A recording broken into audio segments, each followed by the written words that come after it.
Interestingly, the New York Times has a similar piece about this. The headline over at the New York Times is Putin's next target, U.S. support for Ukraine. And it's all about how he's using social media and did use social media to get Donald Trump in the White House in 2016, tried to use it to get him in the White House in 2020. They note, for example, the X platform, formerly known as Twitter, has dismantled teams that were hunting for election interference efforts. And the most influential platform among young people is now TikTok, a Chinese company. China has been stepping up its own influence operations, modeled after Moscow's operations. So here we have, I mean, the traditional battlefield we're all familiar with. And I would argue that propaganda has always been an important part of warfare. I mean, George Washington had Thomas Paine's pamphlet, The Crisis, these are the times that try men's souls. He had that read out loud to the troops on December, actually on Christmas Day, December 25th, 1776. So, I mean, there's a long history of using propaganda, but usually you use it to whip up your own side or to kind of demoralize the soldiers of the other side. Tokyo Rose, for example, in World War II. But now we have foreign countries engaging in propaganda warfare against the United States, right here in the United States, using our social media platforms. And this is something that's relatively new. And Republicans, recognizing this, went to court and sued to forbid the Biden administration from notifying any of these social media platforms about naked attempts by Russia or China or Saudi Arabia to influence our elections. Republicans are just fine with this. They want this going on. They want the help of Russia. They want the help of China. They want the help of Iran. They want the help of Saudi Arabia. And they're getting it. This is the new battlefield. Now, in the past, there have been newspapers and whatnot that have gone against Americans. For example, back in 1943, John C. McManus is a historian. Actually, a tip of the hat, I don't recall the name of the caller who turned me on to this, but one of my callers here told me about this book, and I went online and I bought a copy of it, and I read it over the weekend, and holy cow. The book is Fire and Fortitude, the U.S. Army in the Pacific War by John C. McManus. And he writes about how when American soldiers, there were over the course of World War II, more than 1 million soldiers, American soldiers, were stationed in Australia. I mean, it was a staging and jumping off point for the war in the Pacific. And he writes, as American soldiers began arriving in numbers during the early months of 1942, they were greeted with tremendous enthusiasm by the Australians, many of whom couldn't hide their immense relief at the soothing presence of the GIs. They had, parades. They loved us when we showed up. And then this major newspaper owner in Australia decided that he could make some money selling newspapers by making Australians hate Americans. No, I'm not making this up. In fact, this is a quote from the book. Quote, a chain of newspapers owned by Sir Keith Murdoch, father of latter-year media magnate Rupert Murdoch, earned a reputation among the Yanks as relentlessly anti-American. Truth, a particularly brassy Melbourne tabloid, often published lurid tales of GI rapes of innocent Australian girls and seduction of married women. On occasion, Australian soldiers vented their frustration over such tales with violence. Small groups of them roamed around some of the cities, beating up any American soldiers they saw dating local girls. An American soldier was even shot and killed one morning as he emerged from the house of a married woman. I mean, eventually, Murdoch kept trashing Americans, and eventually it led to riots in multiple Australian cities where Australians were rioting against the presence of American soldiers there to help them fight Japan in World War II. Now, this was the propaganda battlefield for most of history, was the newspapers, then, starting the 20th century, radio and television. It has now shifted, it's still in all those places. We still have Fox News, and we still have the New York Post and the Wall Street Journal and like that. But it has also shifted into social media. And in social media, we now have, the big social media, Twitter and Facebook, and the big search engine, Google, all basically being run to the benefit of the Republican Party, because the Republican Party, I mean, the guys who own these things are billionaires. And the Republican Party is all about more tax cuts for billionaires. Let's help out billionaires. These companies are arguably all monopolies. And Republicans are all about, hey, monopoly is fine with us. Reagan stopped enforcing our anti-monopoly laws in 1983, which is how some of these companies got as big as they did. Biden is now trying to hold them to account, which means that they're not going to be, recalibrating their algorithms or whatever to stop the Nazis and the Trumpies from trashing Biden. This is where it's gone. I mean, this is the information warfare that we're facing right now.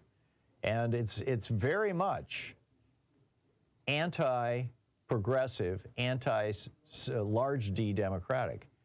Don Hazen was the publisher of Alternet back in 2017, in June of 2017. He no longer is, but he was. At that time, it was an independent nonprofit publication. And he wrote, we have had but in June of 2017, Google announced that they would no longer be spidering or indexing basically progressive publications. I mean, there are some conservatives that they went after as well. But anyhow, he says, we have had consistent search traffic averaging 2.7 million unique visitors a month over the past 2.5 years. Search traffic makes up 30 to 40% of Alternet's overall traffic. But since the June Google announcement, Alternet's search traffic has plummeted by 40%, a loss of an average 1.2 million people every month who are no longer reading Alternet's stories. He goes on to say, Alternet is not alone. Dozens of progressive and radical websites have reported marked declines in their traffic. So the reality we face is that two companies, Google and Facebook, which are not media companies, do not have editors or fact checkers, and do not do investigative reporting, are deciding what people should read. And sure enough, here we are. And in the 6 years since then, I mean, readership of the right-wing publications has exploded, while readership and follower numbers for progressive publications and progressive people on Twitter and Facebook and whatnot have basically remained constant, have just essentially. So now, and then of course there's the Republican lawsuit that got the courts to say that it's illegal for the Biden administration to even inform Google and Facebook and Twitter, X, to even inform them when they know of Russian influence campaigns operating on their platforms. I mean, they've been completely, gutted in their ability to push back on this. So now it falls to you and me. We're the last guys standing here, telling the truth about what's going on. So pass it on, huh? Tag you're it. We'll be back in just a moment. I want to get into the Trump's career and an amazing, crazy. In addition to bringing you the Thom Hartmann program here on Free Speech TV and Video Media Online, we also have a whole set of ways you can interact with us and tools you can use to spread the word about the importance of democracy and the threats to it in our republic. First, there's your daily homework. Sue Nethercutt puts together a daily email newsletter that has a link to every story I discuss on the air, so you can find my sources and you can share them with your friends. It's free and you can sign up at thomhartmann.com. Second, I publish my daily take every day over at the hartmannreport.com website. That's also free if you want the daily 5 days a week rant in your inbox. No ads either. Third, we have the podcasts. There's the free 1-hour version of our daily show that's advertising supported. You can find that wherever you get your podcasts normally.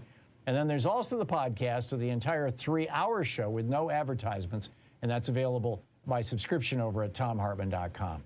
So check them all out at thomhartmann.com and hartmannreport.com.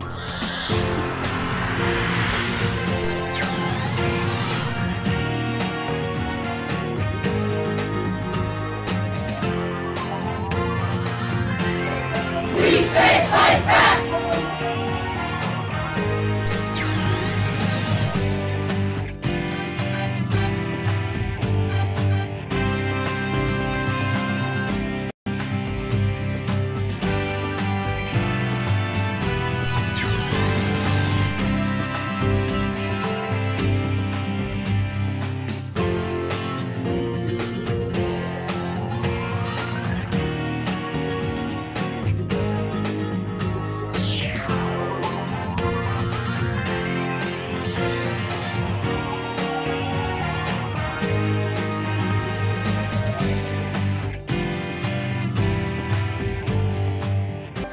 Our book today in the Thom Hartmann Book Club is Defying Hitler by Sebastian Haffner, a memoir.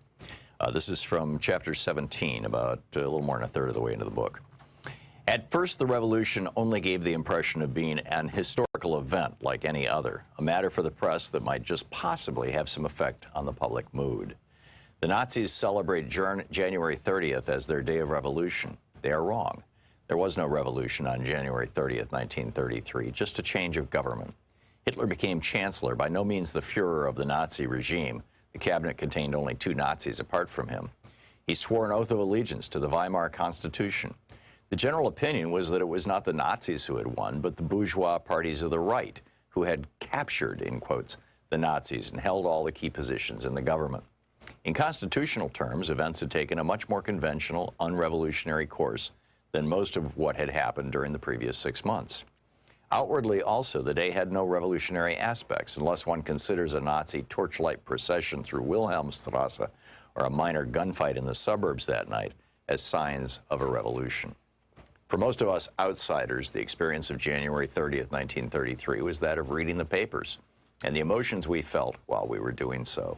The morning headline was, "Hitler called to president." That produced a certain nervous, impotent irritation. Hitler had been called to the president in August and November. He had been offered the vice-chancellorship and then the chancellorship. Both times he had set impossible conditions, and both times there had been solemn declarations, "Never again." Each time, "never again" had lasted exactly 3 months. Hitler's opponents in Germany at that time suffered from a compulsive urge to offer him everything he wanted, indefatigably, and at an even cheaper price, indeed to press it upon him. It's the same now with his opponents outside Germany. Again and again, this appeasement was formally renounced, and again it gaily reappeared at the crucial moment. Just so today. Then, as now, one's only hope was Hitler's own unreasonableness. Would it not sooner or later exhaust the patience of his opponents? Then, as now, it became apparent that their patience knew no bounds. At midday, the headline said, "Hitler makes impossible demands." We nodded, half reassured. It was only too credible. It would have gone against his nature to ask for less than too much. Perhaps the cup had once more passed from us. Hitler, the last defense against Hitler. At about 5 o'clock, the evening papers arrived. Cabinet of National Unity formed Hitler Reichschancellor. I don't know what the general reaction was. For about a minute, mine was completely correct. Icy horror. Certainly this had been a possibility for a long time. You had to reckon with it. Nevertheless, it was so bizarre, so incredible to read it now in black and white. Hitler Reichschancellor. For a moment, I physically sensed the man's odor of blood and filth, the nauseating approach of a man-eating animal, its foul, sharp claws in my face. Then I shook the sensation off, tried to smile, started to consider, and found many reasons for reassurance. That evening, I discussed the prospects of the new government with my father. We agreed it had a good chance of doing a lot of damage, but not much chance of surviving very long. A deeply reactionary government with Hitler as its mouthpiece. Apart from this, it did not really differ much from the 2 governments that had succeeded Brüning's. Even with the Nazis, it would not have a majority in the Reichstag. Of course, that could always be dissolved, but the government had a clear majority of the population against it, in particular the working class, which would probably go communist now that the Social Democrats had completely discredited themselves. One could prohibit the communists, but that would only make them more dangerous. In the meantime, the government would be likely to implement reactionary social and cultural measures with some anti-Semitic additions to please Hitler. That would not attract any of its opponents to its side. Foreign policy would probably be a matter of banging the table. There might be an attempt to rearm. That would automatically add the outside world to the 60% of the home population who were against the Hitler government. Besides, who were the people who had suddenly started voting Nazi in the last 3 years? Misguided ignoramuses, for the most part, victims of propaganda, a fluctuating mass that would fall apart at the first disappointment. No, all things considered, this government was not a cause for alarm. The only question was what would come after it. It was possible that they would drive the country to civil war. The communists were capable of going on the attack before a prohibition against them came into force. The next day, this turned out to be the general opinion of the intelligent press. It is curious how plausible an argument it is, even today, when we know what came next? How could things turn out so completely different? Perhaps it was just because we were all so do so and relied on that with far too much confidence. So we neglected to consider that it might, if worse came to worse, be necessary to prevent the disaster from happening. Through the whole...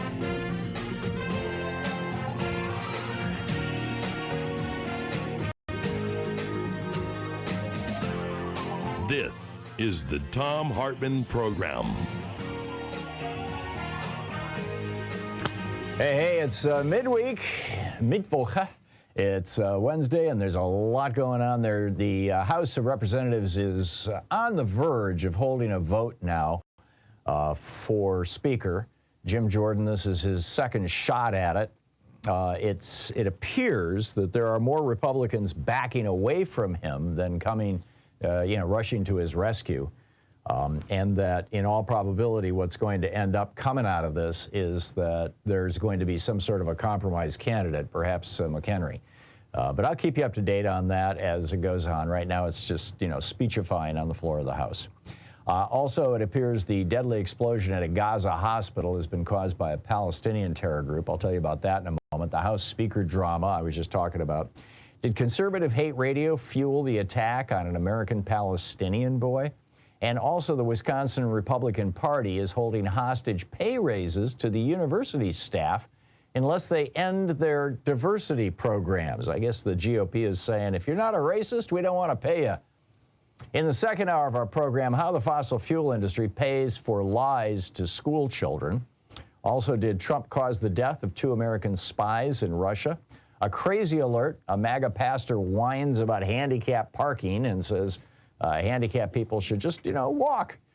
And in the third hour of the program, how many Americans will face climate gentrification and what can be done? Climate gentrification? What the heck is that? I'll tell you all about that.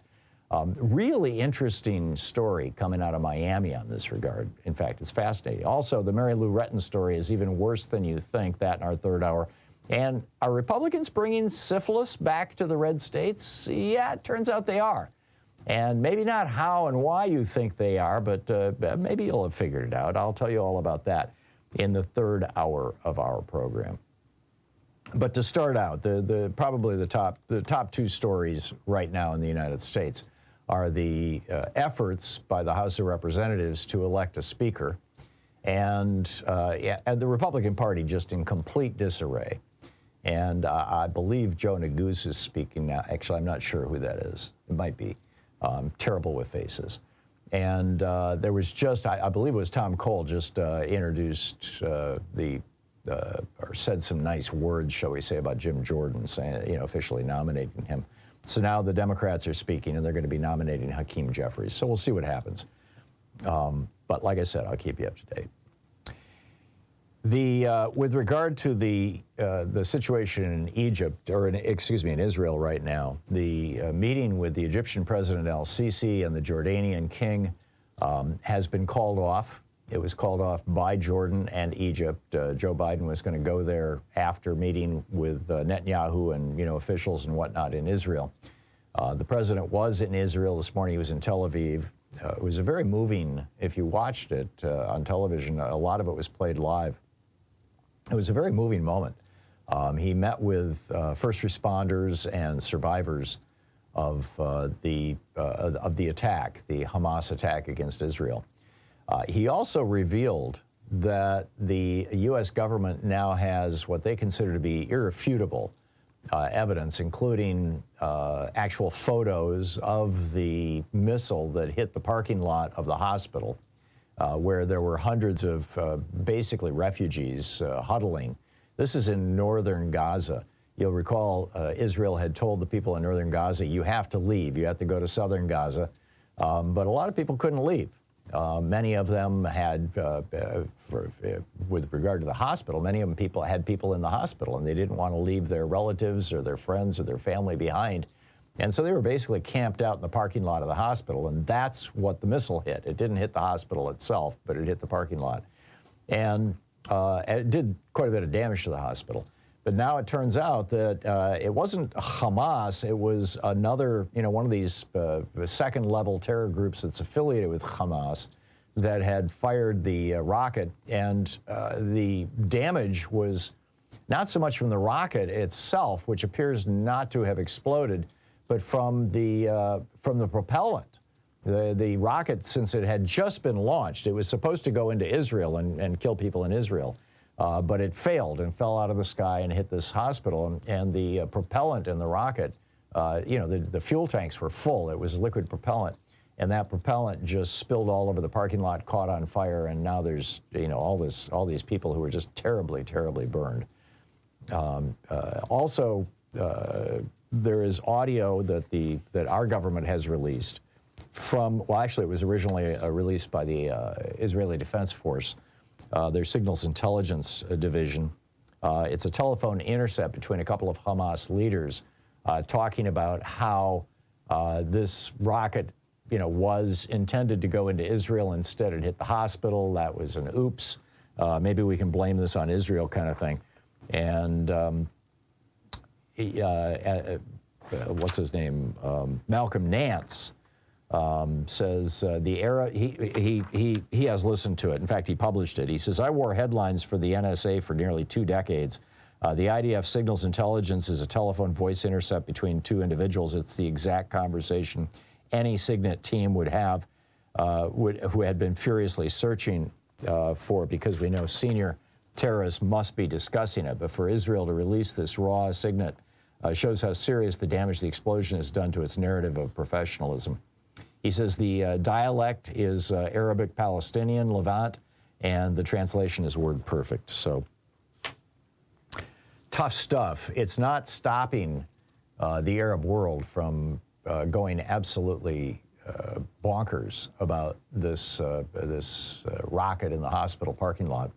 And you're seeing protests in Arab countries all around the world, or Muslim countries all around the world, rather, particularly in the Arab states. And this is going to be a real tough one as this as this war continues. I'm frankly very concerned about this. If this spreads across the region, it could draw great powers into it, specifically Iran. And they're not the great power, but they have the mutual defense agreements with Russia and I believe China. And if that happens, and then also you've got Hezbollah, which is also funded by Iran, which is up in Lebanon, and they're lobbing missiles into Israel right now, and Israel's, lobbing, shelling back. So you've got a hot war, a breakout. It has not yet turned into a 2-nation war, but Lebanon is an actual nation. Hamas is, well, arguably, I mean, they lead a 2 million person region, Gaza. But this has the potential to trigger a major conflagration in the region, which is why President Biden took the extraordinary risk of flying into a war zone and meeting with people. You can bet your bottom dollar that the Palestinians in that region would, the Hamas-affiliated Palestinians. I think it's really important to distinguish this. The vast majority of Palestinian people would just like to live. They would just like, a decent life, a place to live, a job, education, health care. I mean, just the basic stuff that everybody else wants. But then you've got Hamas, which, for a decade and a half now, has been taking money from Israel and from the West, and with the ideal that they would be building back up Gaza, when in fact now we discover that they've been buying rockets and other weaponry and planning this attack on Israel. So we'll see where this goes.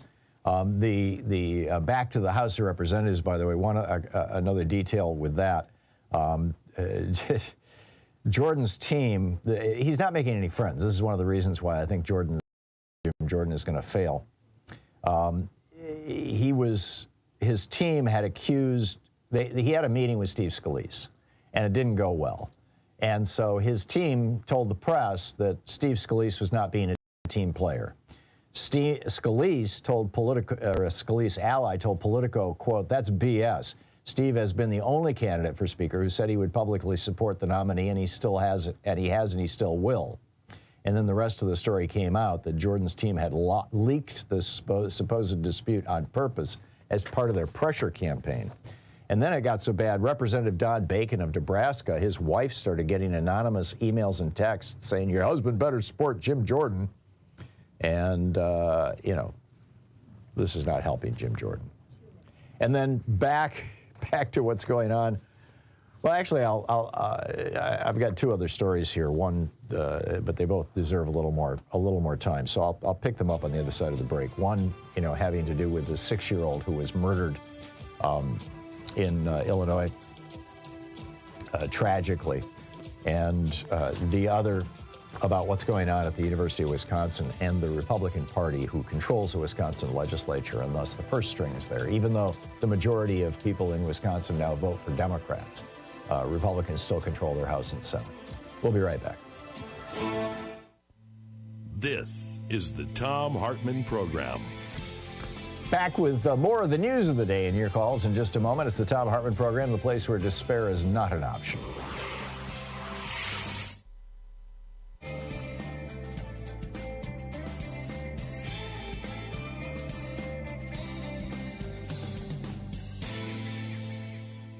And welcome back. George in Santee, California. Hey, George, what's on your mind today? Hello, Tom. Hey. Yes. Hey, I got a question for you. Like, no matter how many times Israel lies about their war crimes, why do you choose to believe them now? I don't think that there are any lies going on right now coming out of Israel with regard to this. It's fairly obvious that Hamas attacked Israel, attacked them savagely. There's no lie to that. The whole world has seen it. Hamas has claimed credit for it. The Israeli response, in my opinion, is I think they're on the edge of and perhaps have over-responded. And if that's the case, you know, world public opinion is going to turn against them, and this is going to ultimately hurt them. But, you know, right now they're the victims, George, in answer to your question.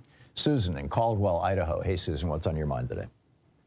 Taking up on your previous comment right there, in this whole week of coverage, I've only heard one interview with a Gaza area farmer in Israel who had the ability to shoot back at his house and protect his family.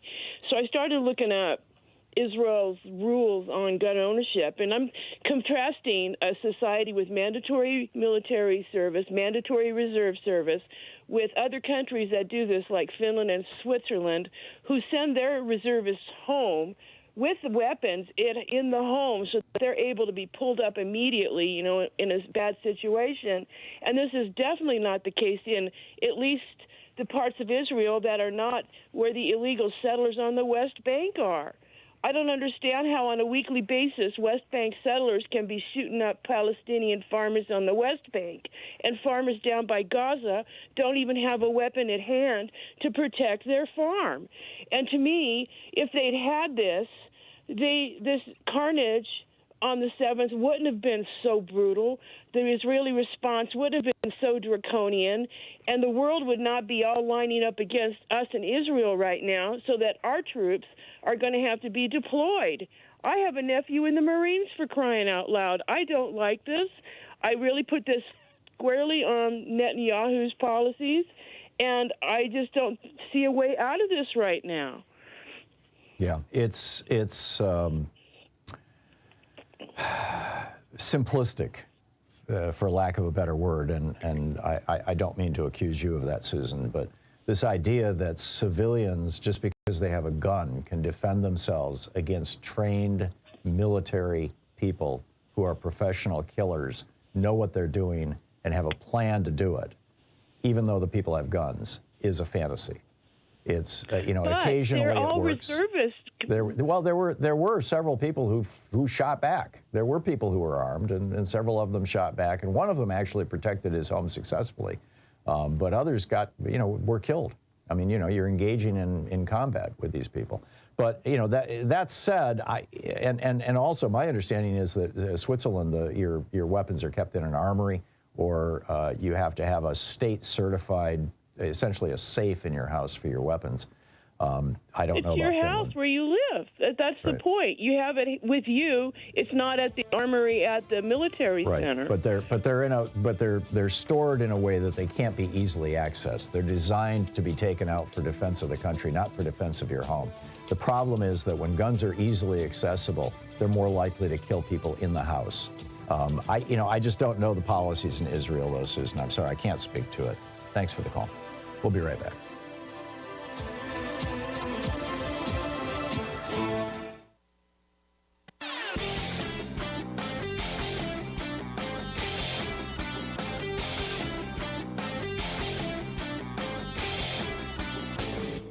Missed my opening rant today? It's usually published over at HartmannReport.com, where you can read it and share it with your friends for free. Check it out, HartmannReport.com. Are you feeling exhausted by Donald Trump? So many Americans are. And not Donald Trump, not just Donald Trump. The entire GOP. We've got this war on trans people. We've got a war on queer people. We've got a war on people of color, a war on voting. Young people concerned about climate change, and Republicans not only refusing to do anything about it, but like Marjorie Taylor Greene out there talking about how, oh, well, it's just normal variation, you know, it's nothing to worry about, just keep on shoveling that coal. People cutting pills in half because they can't afford their medicine. Parents who don't have enough money to properly dress their kids for school, even though they're working full-time. Seniors fearing that the Republican Party is going to finally succeed in killing off Social Security and Medicare. They're trying it again. You know, it's this whole, yes, we'll raise the debt ceiling as part of cut Social Security. It's nuts. I got a whole op-ed about it over at HartmannReport.com. Check it out.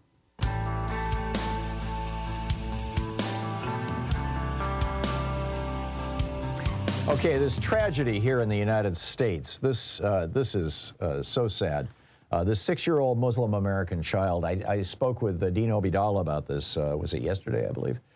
And he was born in the United States as a U.S. citizen. His mother, I'm not sure about his mother, his father was Palestinian, I believe. And his next door neighbor, the kid was a, Lego-loving soccer fan, he's in first grade. And his neighbor's wife, Mary, told police after his neighbor's arrest, the neighbor who stabbed this child 26 times to death with a 7-inch military knife, told police that he listens to conservative talk radio on a regular basis. Now, if you don't listen to right-wing talk radio, there was something happening on Friday of last week that I mentioned actually on this program, but I only mentioned it in passing. On conservative talk radio, it was all 3 hours of every show. And that was that a former Hamas leader had called for a, quote, day of jihad. That's the story in the United States. Now, the reality is jihad has many different meanings. It can mean protest, it can mean war, it can even mean spiritual practice. And what this guy was saying, he didn't actually even use the word jihad. What he was calling for was for people to come into the streets to protest Israel. That's all he was calling for. But the right wing in the United States jacked this thing completely out of shape, so that if you listened to right-wing talk radio last Friday, what you were hearing was, the Muslims are coming to get us. There's a worldwide jihad. Friday is the day that every Muslim in the world is supposed to rise up and kill their Christian neighbors. And look out, get ready, get your guns, look out, get your knife, put it on your belt, don't worry, all this kind of stuff. Lindsey Graham was on Fox News. He said, we're in a religious war here. Do whatever the hell you have to defend yourself. Marco Rubio says, there's no diplomatic solution, no measured response possible. I mean, this is what happened on Friday of last week, all across right-wing media. It was happening on Fox. It was happening, just right across the board. Sean Hannity went on the air, and he said, October 13th has been officially designated as a day of jihad. That means holy war by Hamas leaders. Jesse Waters said the same thing. Tomi Lahren said the same thing, she complained about the lack of law enforcement to monitor the International Day of Jihad. Charlie Kirk, we've invited some of the most disgusting people on the planet into the West. He said, I hope something bad does not happen tomorrow, but we shouldn't be surprised if it does. Well, yeah, something bad did happen. This man took a 7-inch military knife and stabbed a 6-year-old 26 times. to death. And Trump, how did Trump respond? Trump never said a word about this. But 2 days after this little kid was killed, he gave a speech and, one of his rallies, and he called for a reinstatement of the Muslim ban in the United States. This provoked the chair of the Democratic National Committee, Jamie Harrison, to say, quote, "In the wake of a horrific murder of a 6-year-old Muslim child, Donald Trump is doubling down on the same Islamophobic rhetoric that has done nothing but sow chaos and breed violence." So there you go. Meanwhile, in Wisconsin, Republicans are threatening, the legislature controls the purse strings for the University of Wisconsin, and they are saying that they are going to raise the pay of state troopers, prison guards, and other staffers, congressional staffers, but they will not raise the pay of the staff in the University of Wisconsin system unless they dismantle their programs focused on diversity, equity, and inclusion, or DEI. Programs designed to, inform people about how to be sensitive, essentially, to people of other races and religions. Democratic Senate Minority Leader Melissa Agard said, "We are denying pay increases for half of our state workforce because of one person's resistance." This is Mr. Voss, the speaker. "Resistance to initiatives to increase inclusion on our campuses." She said, "This is a sad moment for our state when the majority party is actively holding our workers hostage because they cannot hand them the ability to focus on equity and diversity in the state of Wisconsin." It's amazing. Absolutely amazing. We'll be right back. You're listening to the Thom Hartmann Program. Call 202-808-9925. Republicans in Wisconsin are also blocking appointments to the State Environmental Board, the Elections Commission, and a medical board chair. Incredible. Your call's next.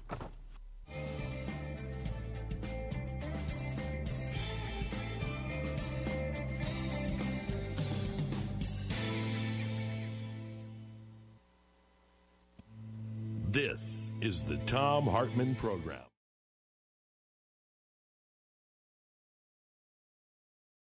Book club is The Hidden History of the War on Voting, Who Stole Your Vote and How to Get It Back, by this guy, Thom Hartmann. This is from chapter 1, or from the introduction, actually. In 2016, 6% of Americans who were eligible to vote nominated Donald Trump as the GOP's presidential candidate. It was 8% for Hillary Clinton on the Democratic side. Trump went on to be elected president by 26% of eligible voters.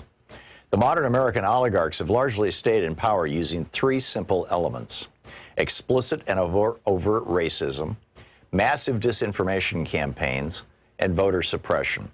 No ideas, no push for better schools, hospitals, airports, roads, or bridges, or reform of our health, energy, or financial systems. No promise of more and better jobs. None of these staples of past presidential campaigns can be found in pretty much any Republican advertising today. Instead, the public Republican message is all about race, or the subset of race, religion. Muslim stands in for brown Arab in GOP speak, and immigration, a.k.a. brown people from south of our border, and socialism. Meanwhile, Republican secretaries of state across the nation are vigorously purging voters from the rolls. Over 17 million, more than 10% of America's active voters, in just the 2016-2018 period, according to NBC News. After the after the 5 Republican appointees on the U.S. Supreme Court gutted the Voting Rights Act in 2013, 14 GOP-controlled states moved within a year, some within days, to restrict access to the vote, particularly for communities of color, students, and retired people. In North Carolina, for example, 158 polling places were permanently closed in the 40 counties with the most African-American voters just before the 2016 election, leading to a 16% decline in African-American early voting in that state. An MIT study found that nationwide, Hispanic voters wait 150% longer in line than white voters, and black voters can expect to wait 200% longer in line to vote. In Indiana, then-Governor Mike Pence's new rigorous voter ID law caused an 11.5% drop in African-American voting.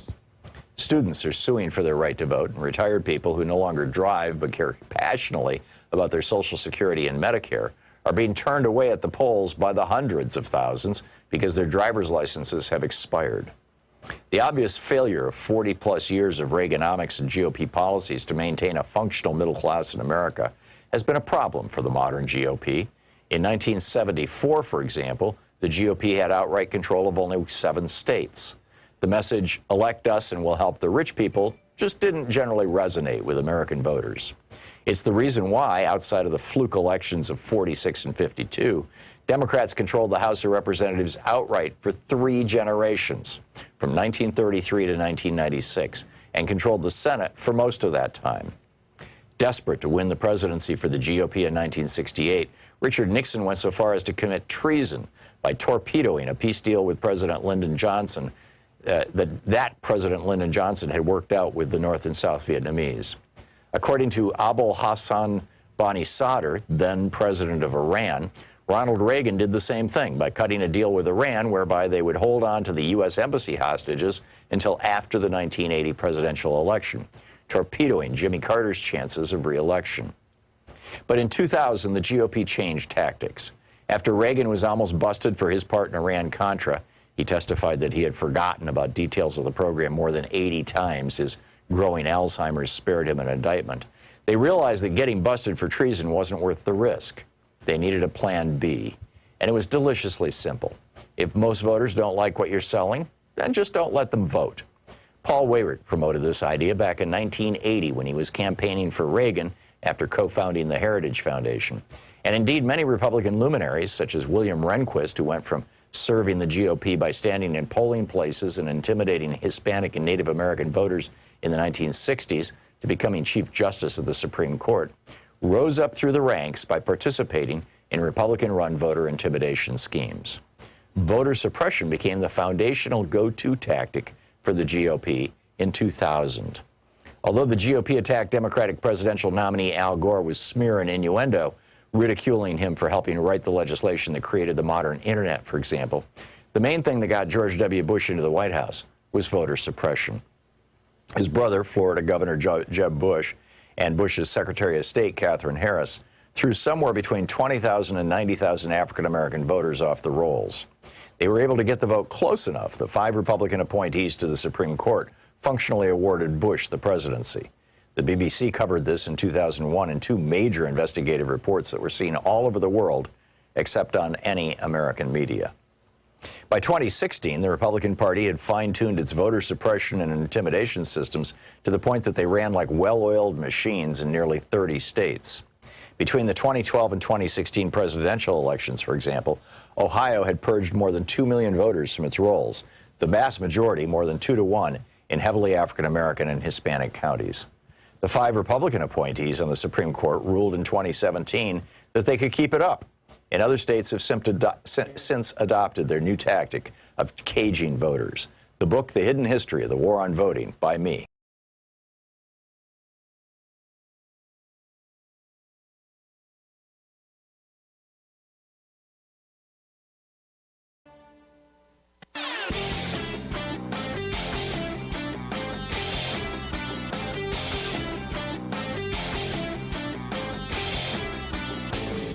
Did you know that every weekday we send out an email before the show giving you all the topics coming up so you can be fully informed and ready to interact with our program? Or that after the show we send out Sue's Stack, a list of every topic I've discussed along with clickable hot links to every source of information I've shared with you on the air? It's all completely free and available over at thom.tv, THOM.tv. Check it out.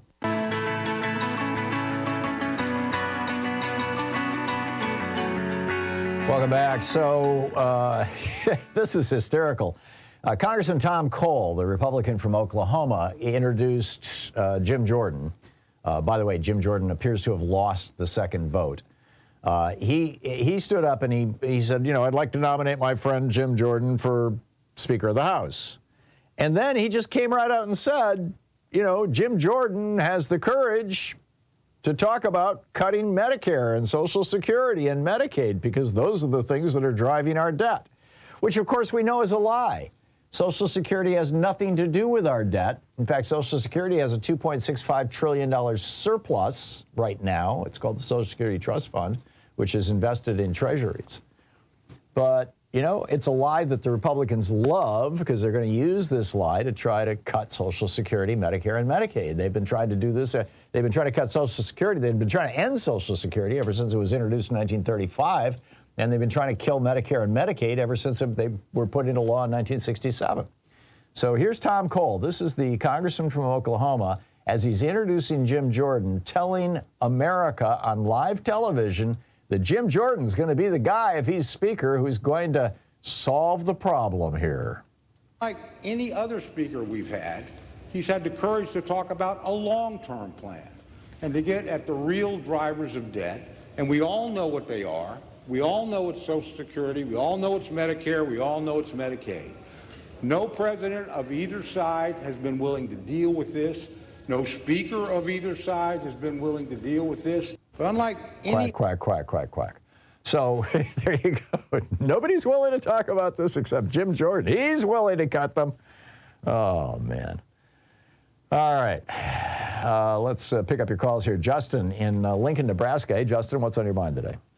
Hey, thanks for taking my call. I heard you talking about Don Bacon, and it just kind of wanted to throw that out there. Yeah, there is a lot of hate. There is a lot of division amongst the Republican Party. You can hear it in our local radio stations. They mainly just repeat what was said earlier on the syndicated shows or whatever. But my question is, you know, with this Jim Jordan thing, I don't know if it's really going to be him. I'm just wondering, do we have a chance of getting Jeffries in there? Is that a legit thing? I mean, is that very possible, or are they just going to have to decide to switch to some other Republican? Right. They're going to have to decide to switch to another Republican, Justin. Here's the problem. The Republicans are basically short. I mean, they've got a majority of 5, 6, 7 votes, depending on who's there that, you know, and what day. And they don't have 7 people who are, you know, or they're missing 7 people who are willing to vote for Jim Jordan. So if any of those Republicans, even one single Republican, was to vote for Hakeem Jeffries, it would be instantly the end of their political career. They would have everybody going after them. So the middle ground, the alternative, and what I suspect is probably going to happen, is either somebody who is like just a placeholder, which would be, you know, Patrick McHenry, the guy who is currently the speaker, although he is has very limited powers as the current speaker. There's a whole bunch of things he can't do. But either they vote for him to hold that position and expand his powers so that they can actually vote for some things, or, you know, there's a half a dozen or so Republicans that the Democrats, they haven't really started naming names, but everybody knows who they are. Most of them are members of the so-called Problem Solvers Caucus, you know, which is the only bipartisan caucus in Congress, basically, that I believe it's the only bipartisan. There might be others, but it is the main bipartisan caucus. I think it has either 23 or 32 members from each party, identical numbers. And there's a half a dozen people or so from that caucus that would probably be acceptable to the Democrats. And this is what Hakeem Jeffries said in his speech yesterday, is, you know, he said, we are willing to work with a reasonable Republican. We are willing to give Democratic votes to a reasonable Republican. It's just that Jim Jordan is not a reasonable Republican. So okay, I was also just wondering, you know, if that's not the route they would take, would they just keep playing this game for a certain amount of time where they just decide to keep voting and voting? I mean, just to run out or just to waste time, or? Well, what happened with Kevin McCarthy and his 15 votes was that, you know, Kevin McCarthy was this kind of middle-of-the-road milquetoast guy who had MAGA inclinations. But nobody was really enthusiastic about him on the one hand, but really nobody hated him either. He didn't have serious enemies. He just had people who thought that he was a schmuck. And so when he didn't have enough votes in the first round of balloting, he had to find the 15 or 20. It was more than 15. It was less than 20. People who had not voted for him and, you know, buttonhole them and say, hey, okay, what do you want? Oh, you want a bridge in your district? You want the position on this committee? You want to be the chair of this committee? You want, you know, whatever. And so basically he gave away the store, and he did it one person at a time, and it took 15 votes to get there.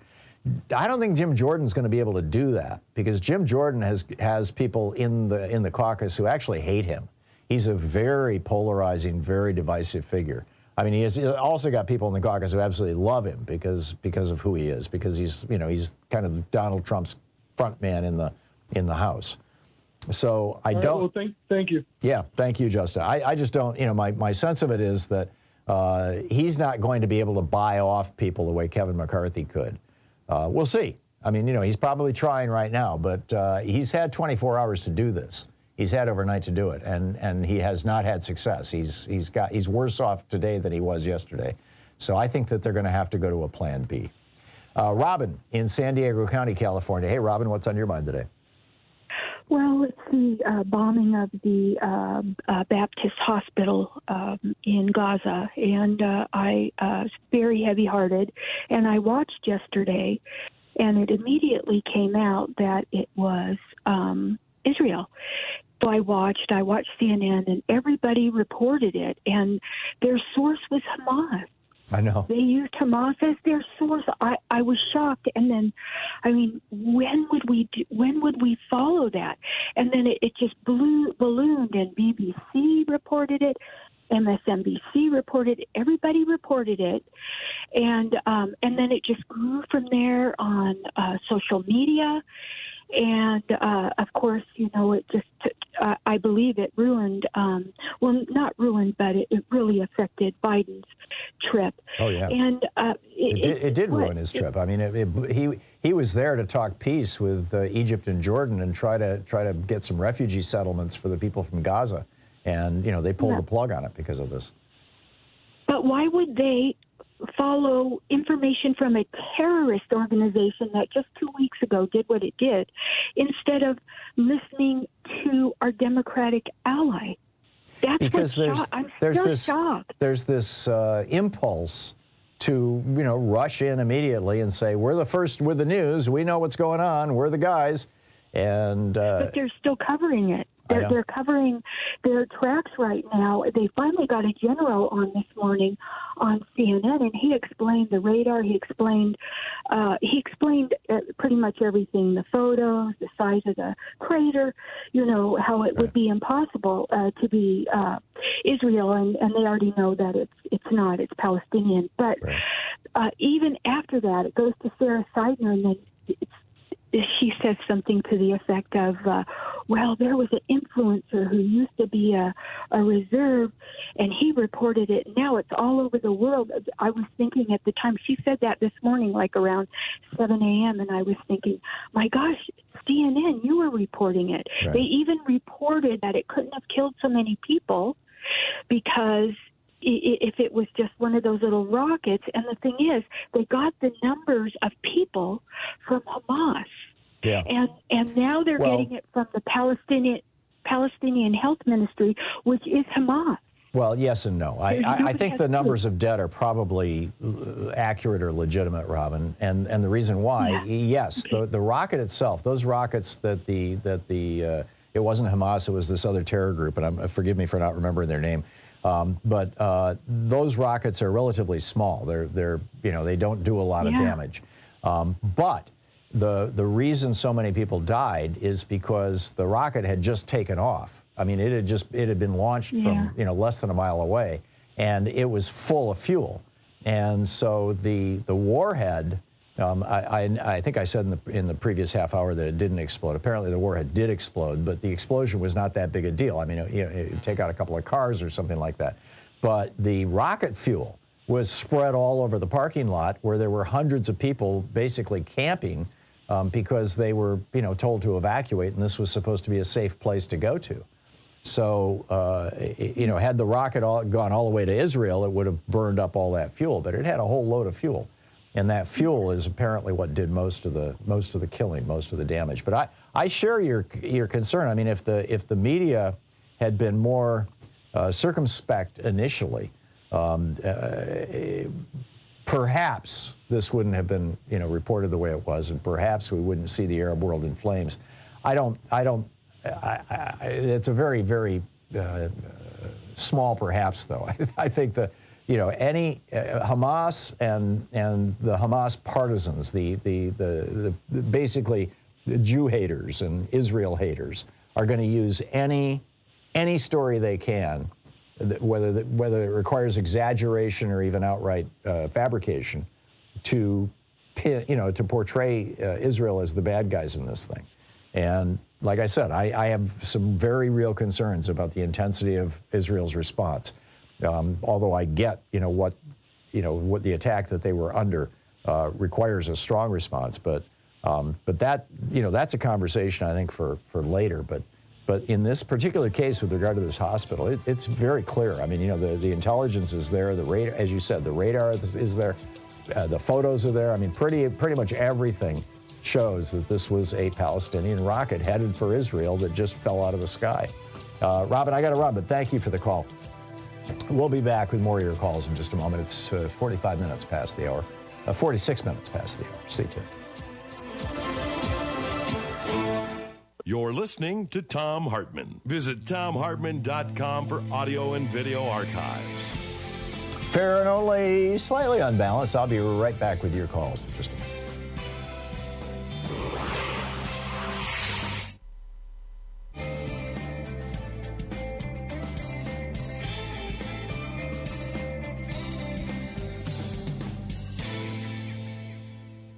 And welcome back. Sheila in Franktown, Colorado. Hey, Sheila, what's on your mind today? I'm trying to remember 2,000 years ago, there was a state of Israel, I thought.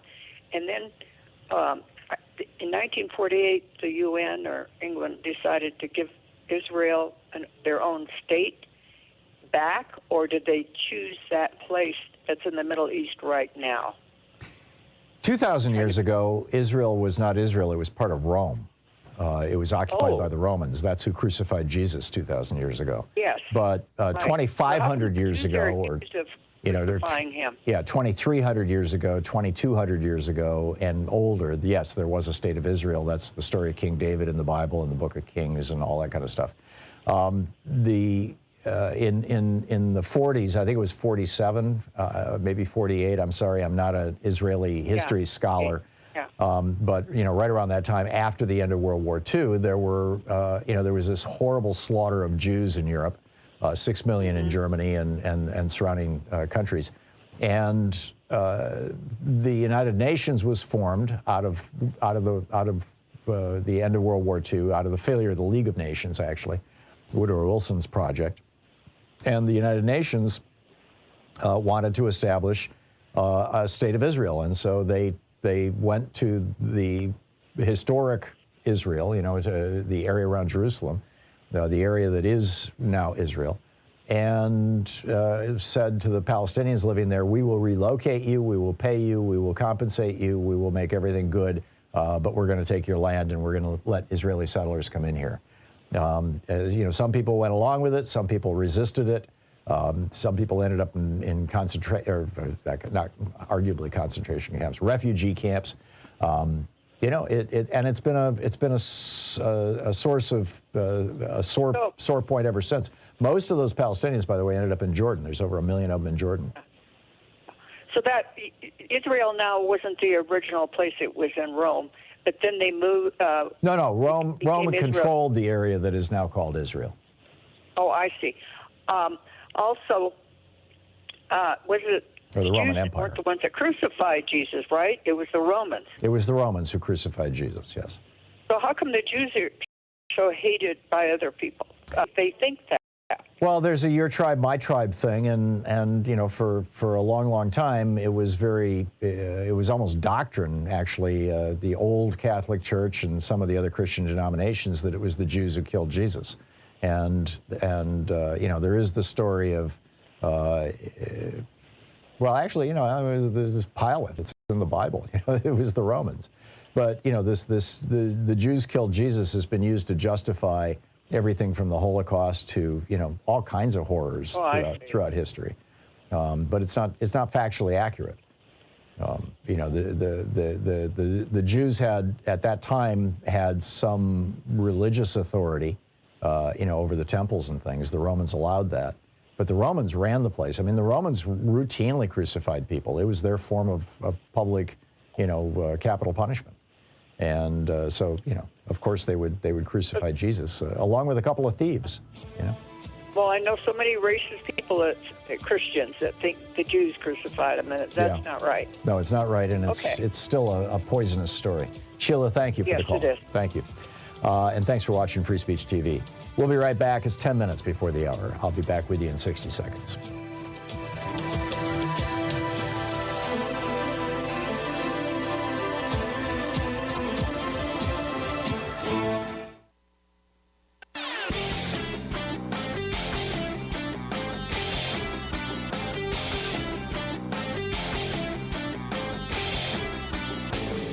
Hey, thanks so much for sharing our program and for reaching out to our stations and sponsors and letting them know that you're listening. It really means a lot to us. So when was the last time you heard some Republican ranting about how, like Ron DeSantis, Florida's where woke goes to die, and we're declaring war on woke, and all that kind of... Republicans have been using dog whistles for most of my lifetime to shout out to their generally white racist base against various minority groups. Richard Nixon was, we're law and order, and as John Ehrlichman pointed out, his whole war on drugs was basically a war on black people and hippies. George Herbert Walker Bush had Willie Horton. George W. Bush had the Muslims. Donald Trump, it's the Mexican rapists. It just never ends. Woke is just the latest dog whistle they've got. So the next time somebody uses that phrase, just, ask them, what are you talking about here? Are you just trying to tell me that you're a bigot? I mean, what are you really saying? There's a whole rant about this over at HartmannReport.com. Check it out.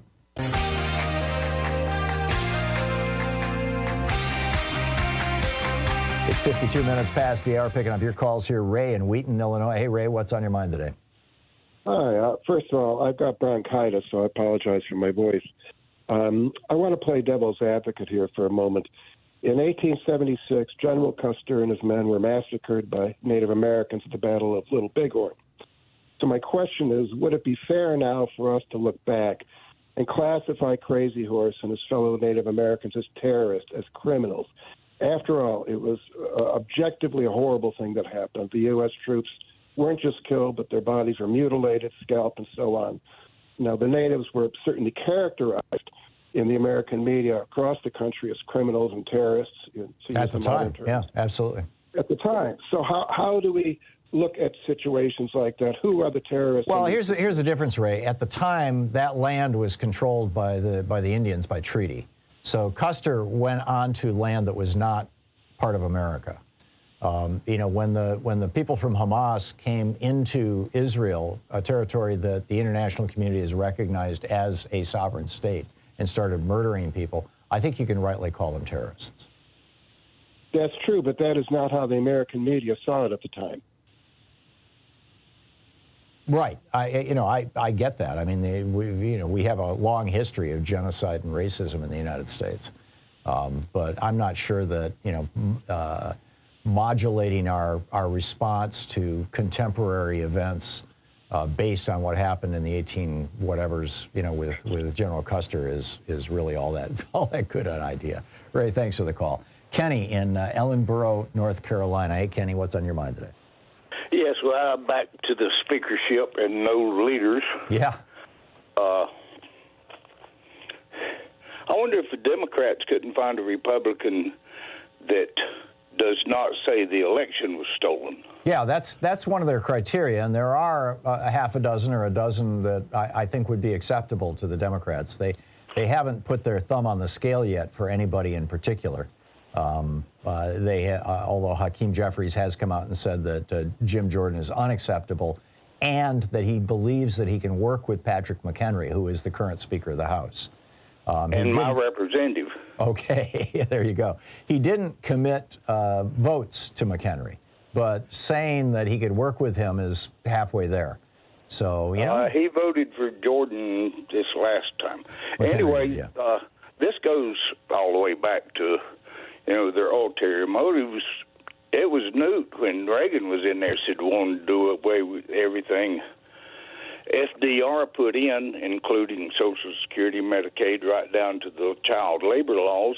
And the way to do that is to bankrupt the system. Yeah. Looks Well, like you're doing it. Yeah, it's what Grover Norquist said. We want to shrink government down to the size where we can drown it in the bathtub, and that's exactly what they're doing. Kenny, Yep, excellent that's point. Norquist. The other thing I talked to you about the other day was the CIA in 1981, and you made the comment you didn't know that. I wanted to do this. It's off Internet Archive. And it's William Casey. We will know our disinformation program is complete when everything the American public believes is false. And it says, this is a quote that was originally by Casey sometime early February of 81 at a meeting in the Roosevelt Room in the West Wing of the White House, at which the White House policy analyst Barbara H-O-N-E-G-G-E-G-A-R. Yeah, this is a quote from Barbara Honegger's book, October Surprise, which I've read. In fact, Barbara's been on this program. I think that quote is out of context or in dispute. But William Casey was no hero. I mean... no, that's Iran-Contra and everything they did to Carter before... Yep. So, and to the American people. I mean, COINTELPRO. I mean, there have been a number of operations against the American people, information operations. Yeah, I mean, look at what they did with Martin Luther King. That wasn't the CIA, it was the FBI. But again, our federal police agencies. Hoover audio taped Martin Luther King having an affair, and then told King that he was going to send it to his wife if he didn't commit suicide. I mean, King called him out on it and confessed to his wife. But I mean, this is the kind of dirty stuff. Yes, governments do terrible things. Our government has done some terrible things. Hopefully, we can get better as time goes on. I mean, that's our work, Kenny, is to redeem this country. Kenny, thank you for the call. I'll be right back with you on the other side of the break. How the fossil fuel industry pays for lies in our public schools. I'll tell you all about that. And a crazy alert. Oh, and climate gentrification. Well, we'll get to that in the third hour, so stay tuned. We'll be right back. You're listening to Thom Hartmann. In addition to bringing you the Thom Hartmann program here on Free Speech TV and Video Media Online, we also have a whole set of ways you can interact with us and tools you can use to spread the word about the importance of democracy and the threats to it in our republic. First, there's your daily homework. Sue Nethercutt puts together a daily email newsletter that has a link to every story I discuss on the air, so you can find my sources and you can share them with your friends. It's free and you can sign up at thomhartmann.com. Second, I publish my daily take every day over at the hartmannreport.com website. That's also free if you want the daily 5 days a week rant in your inbox. No ads either. Third, we have the podcasts. There's the free 1-hour version of our daily show that's advertising supported. You can find that wherever you get your podcasts normally.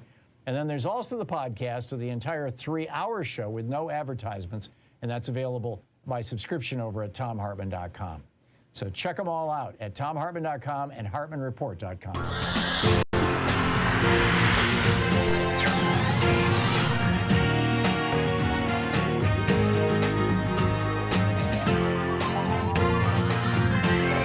We say fight back!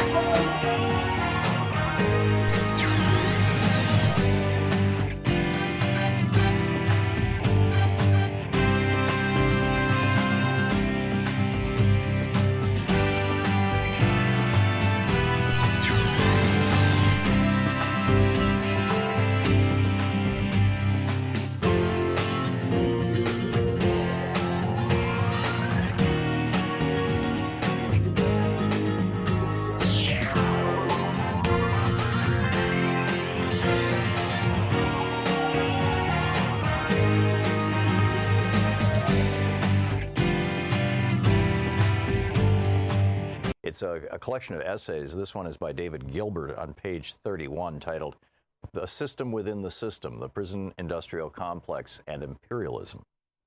For those of us held behind locked gates within the walls and fences topped with razor wire, the corrections regime is the system that works tirelessly to impose total control over every aspect of our lives. Yet as ponderous and powerful as prisons are, they're only one part, a central girder, of a much bigger and more foreboding house of horrors, which can most accurately be named imperialism.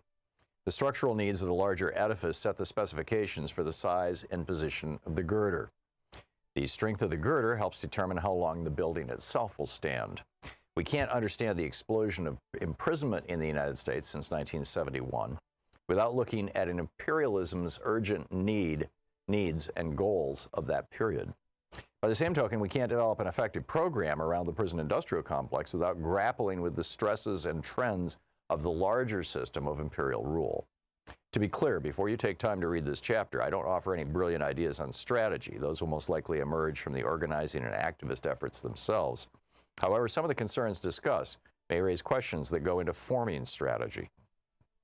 I definitely look forward to learning from the dialogues that this generates on these issues. Imperialism may sound like the kind of rhetoric we want to avoid, but it's one word that needs to be rescued as the best way to name the system that rules over us. The basis of imperialism is the relentless quest for profits around the globe. Its most striking characteristic is the colossal and grotesque polarization of wealth. That polarization happens between nations, between the rich countries of the North and the impoverished ones of the global South, the impoverished countries of Africa, Latin America, and parts of Asia, and at the same time within each country based on class, race, and gender. The poles of dazzling wealth and abject poverty are intimately linked, as the former results from the ruthless plunder of the latter. This system is built on and intensifies all the major forms of oppression: patriarchy, capitalism, and white supremacy, all of which are structurally central. At the same time, imperialism highlights the global character of the system in a way that explains why the most intense oppression and resistance have been in the South, and that also provides the context for why the liberation struggles of the various people of color have been in the forefront within the U.S. There's no way to capture what the system costs in human life and potential, the pain and loss for all of us. Close to 1 billion human beings suffer chronic hunger, while another 2 billion face nutritional deficiencies. 1 billion lack access to clean drinking water. Just looking at children under the age of 5, imperialism is a holocaust in progress. Over 9 million die every year from easily preventable causes associated with poverty. The price for future generations may be even more severe as the rapaciousness of this global frenzy for profits threatens the very ecological basis for sustaining human life on any scale on our planet. Since most people won't accept living in squalor amid plenty, imperialism entails both the most sophisticated and the most brutal forms of social control. Its most salient feature is war, war after war after war, mainly against the peoples of the South. The domestic front line of such repression is a truly violent and harmful prison industrial complex. Today, 2,300,000 people are held behind bars, about 7 times the number in 1971. That explosion was unprecedented, coming after a 70-year period when the rates of imprisonment had remained more or less constant. This dramatic change did not result from some sudden skyrocketing of criminal activity, but rather from a radical expansion of what was designated as a crime and a draconian increase in the punishments for those crimes. Such extreme measures were driven by considerations way beyond criminal justice and often at cross purposes to the proclaimed goal of public safety. These destructive changes were born from crisis, one much more severe and protracted than the periodic ups and downs of the business cycles that occur over a roughly 10-year period, but rather a situation that threatened the very survival of the system. Such structural crises occur because capitalism is by its nature unstable. The economy is vast and complicated, but the major decisions are made by a tiny corporate and financial elite, with each thinking only of his own profits. When a structural crisis develops, the long-term institutional arrangements that assured a reliable flow of profits and the rule of capital no longer function. One dramatic example was the Great Depression of the 1930s, followed by World War II. At the end of that period, a new set of international institutions, such as the International Monetary Fund and the World Bank, were created. At the same time, a new deal was hammered out for the terms of the bargain between capital and labor within the U.S. Those arrangements worked well for capital until they broke down a generation later. that new structural crisis, which emerged between 1968 and 73, is the seedbed for the burgeoning of the prison industrial complex and many related changes in U.S. history. The first and most obvious signs were political, as the resistance to imperialism crested in 1968. Abolition now.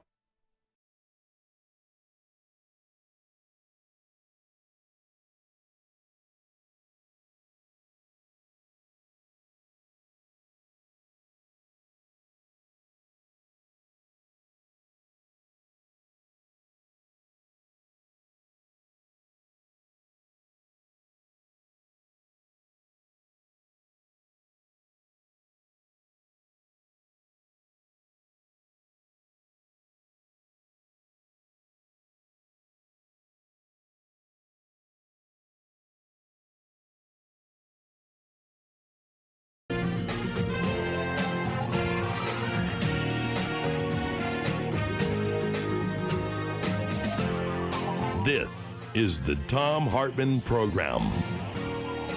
Well, now that Tom Cole has come, Republican Congressman Tom Cole has come right out and said that elect Jim Jordan because he'll cut Social Security and Medicare, you know, the Republican wet dream ever since the 1930s. Let's leave that aside for just a moment. And the war, the Hamas-Israel conflict aside, I want to talk about what I think is actually a very, very important topic, and that is how our children in our schools are being educated about climate change. There is a war going on for our schools. You've got all these groups that are using essentially critical race theory and homosexuality and trans and, you know, all these kind of culture war things as wedges or as weapons to seize control of school boards. But then you talk to those people or you look at their positions, their policy positions, and they are completely aligned with the Republican Party. And one of their main things is getting climate change out of the schools. I think, I mean, you know, I was wondering a year ago, you know, when we were seeing the rise of these so-called grassroots groups and that they were receiving hundreds of thousands, in some cases millions of dollars from people affiliated with right-wing billionaires who had made their fortunes in the fossil fuel industry. And I was wondering, you know, when's the other shoe going to drop? Well, it's dropping. The fossil fuel industry not only buys senators and members of Congress, it's now buying school board members and State Board of Education members. And thank you, Clarence Thomas, for this. They can do it because of Citizens United. And this is, I mean, you know, it's just 4 out of 5 Americans, 2 out of 3 Republicans think kids should be taught the actual science of climate change and its association with fossil fuels. But right now in Texas, this is the ground zero where the battle is happening. As we speak, they are determining what the textbooks will be for next year and for the next decade. 10 years ago, well, it was actually 14 years ago, in 2009, as they were setting up the school books for the 2014 school year. In 2009, every 10 years, Texas does this. It's called the Texas Essential Knowledge and Skills, TEKS program. And they determine what the core standards are for education in Texas. And the battle back in 2009 was over evolution. The Texas State Board of Education was chaired by a dentist, a guy by the name of Don McLeroy, who was an avowed young Earth creationist, you know, one of these people who believes that the entire universe was created by their God 6,000 years ago. And when the topic of evolution came up, he declared in a public meeting, somebody's got to stand up to the experts. And when he was asked about global warming, he said, conservatives like me think the evidence is a bunch of hooey. Fast forward 10 years, McLeroy has moved on, but there's a whole new crop of right-wingers on the Texas State Board of Education. And some of them are actually lawyers for or affiliated with the fossil fuel industry in Texas. And what they are arguing is that, you know, there should be balanced instruction. Yeah, you can talk about fossil fuels may have something to do with climate change, but it's in dispute. You know, climate change actually is a naturally occurring thing. Every couple 100,000 years, there's a big change in the climate. You know, every few million years, you can see this in the fossil record. So don't worry about it. It's just normal. Yeah, it wiped out the dinosaurs. And don't, you know, let's not talk about that. So, number one, they're trying to say it's just a natural thing. And number two, they're trying to say, you know, it's a debate. Number three, they're trying to say, you know, there are also problems associated with renewables. You know, birds die from windmills. Actually, it turns out that literally more birds die from fossil fuel powered power plants than from windmills.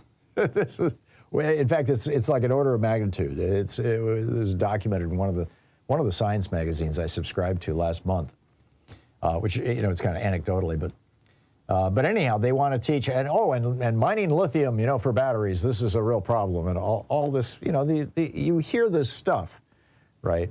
This is the Washington Post, actually, last month. The entire editorial board of the Washington Post did an editorial about what's happening to school books in Texas and around the country. And they were telling the story of what's going on in Texas. This is a quote from the Washington Post. Will Hickman, a Republican Texas school board member who works as a senior legal counsel for the oil giant Shell, asked whether Texas school books should also discuss the benefits of burning fossil fuels, given that modern life is still powered by hydrocarbons such as oil and gas.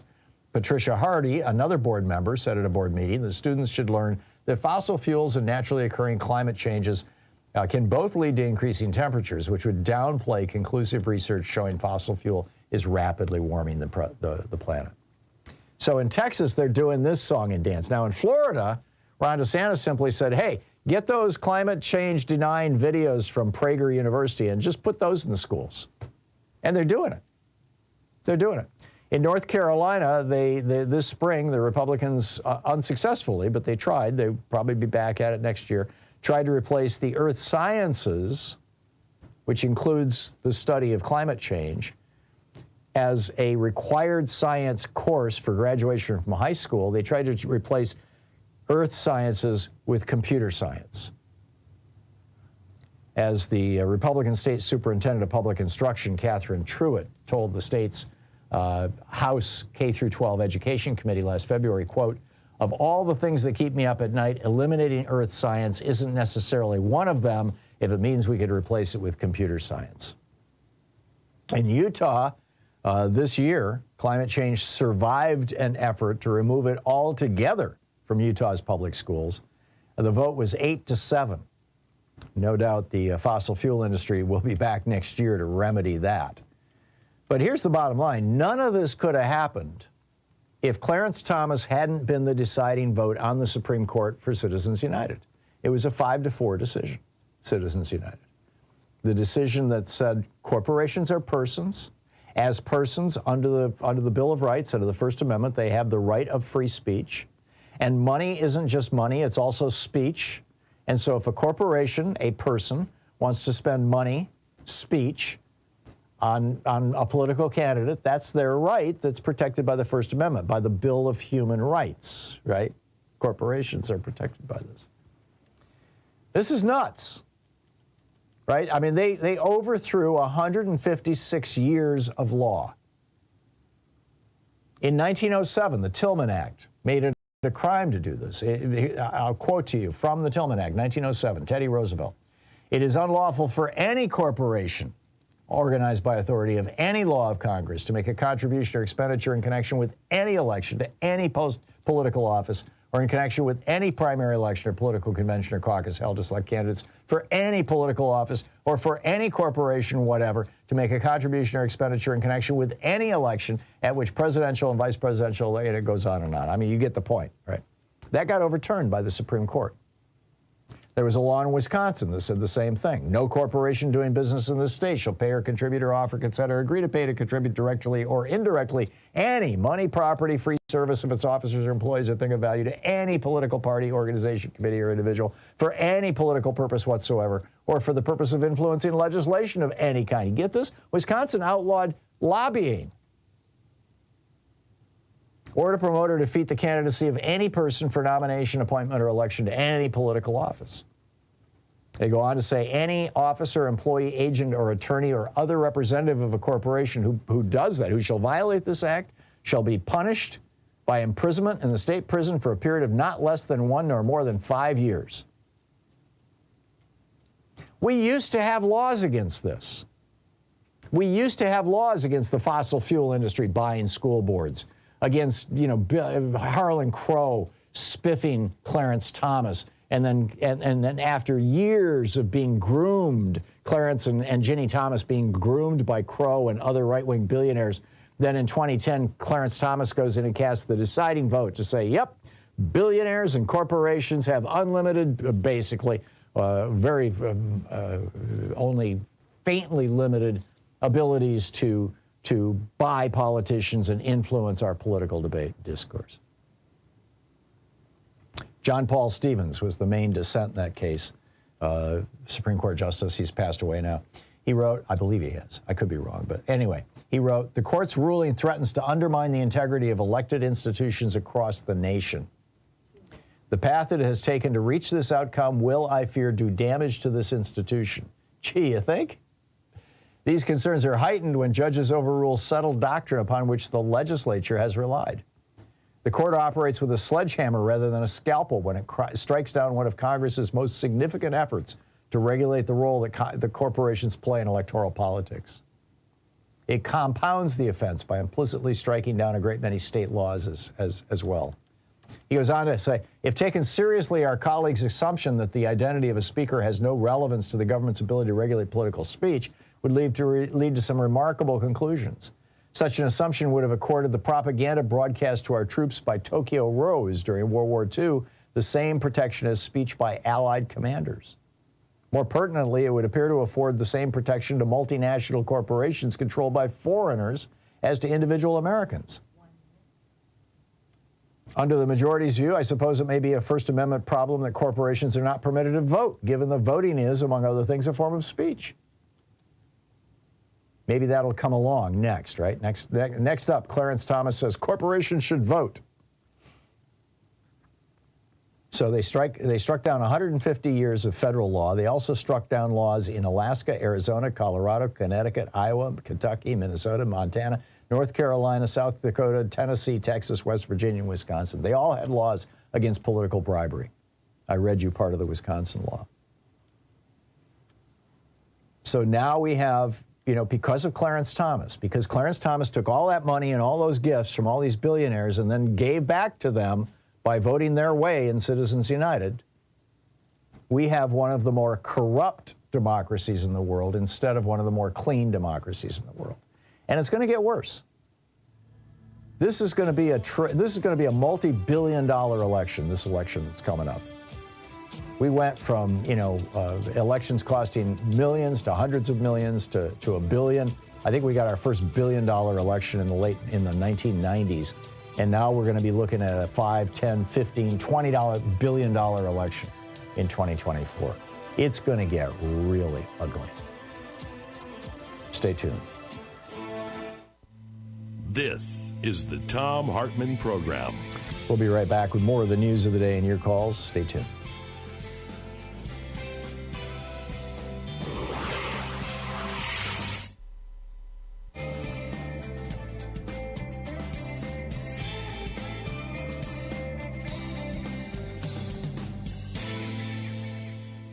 And welcome back. Patrick in Oklahoma City, Oklahoma. Hey, Patrick, what's up?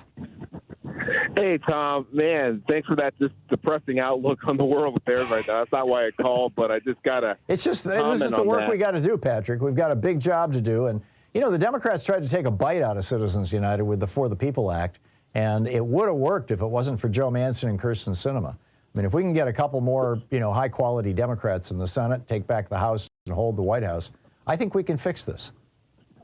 I agree. One thing, though, the reason why I called in once to talk to Representative Bocan is that while I'm frustrated with Democratic messaging is because they don't talk about what you just recounted right there. They don't mention how it's all nested, how it comes back to there's a constituency for all the Republican craziness out there, And it's fear, identity is spun, and they get constituencies, and they link it all to the policies they want. And then Democrats try to come at it by making government work. We're just at a disadvantage. Yeah. So that's not why I called. But man, it was just. I'm with you. It's just stunning. So why'd you call, Patrick?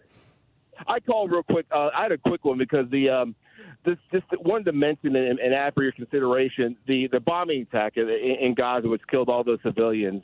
I just wanted to just add that is likely an example of terrorists using civilians as human shields. The proximity of the missile going off that really was a mile away is deliberate. And so it would either prohibit or limit Israeli counter battery on their positions, or they're counting on a counter battery. Either or, the proximity where the missile went put those civilians at risk, and this adds to just how horrific everything is going on.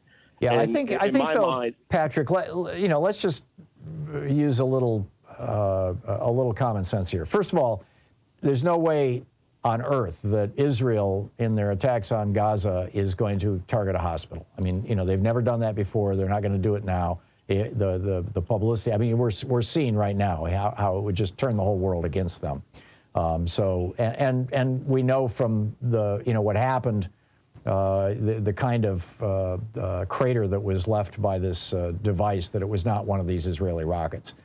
But I don't think that the Palestinians or the Hamas-affiliated terror group that fired this rocket, I don't think that they would target a hospital either. The fact that that's not what I'm saying. I'm saying the proximity of where they launched it from. The intent was for them, the terrorists, to hit whatever Israeli target they were going for. Sure, okay? they were trying to shoot into Israel. But if you wanted to protect Palestinian life, you wouldn't fire that missile, a mile away from a high population of folks. Well, they had no choice. I mean, Gaza's one of the most densely populated places on Earth. It's 25 miles by 4 miles. It's there's no place where there's not a zillion people. So I think what this shows, and now we've got now they've got satellite footage, they got satellite photographs on this thing, they've got radar. I mean, they've nailed it down. It clearly was a Palestinian or Hamas rocket. But I don't think that, the more the West protests, the more you're going to hear people saying, "Oh yeah, but I believe the Palestinians," or "I believe Hamas," because Israel has lied and America has lied in the past. Yeah. And in the past, that's why restraint is the only thing that's going to really help, get us through the end of this. Yeah, I'm with you, Patrick. Thank you for the call. It's 22 minutes past the hour. Stay tuned.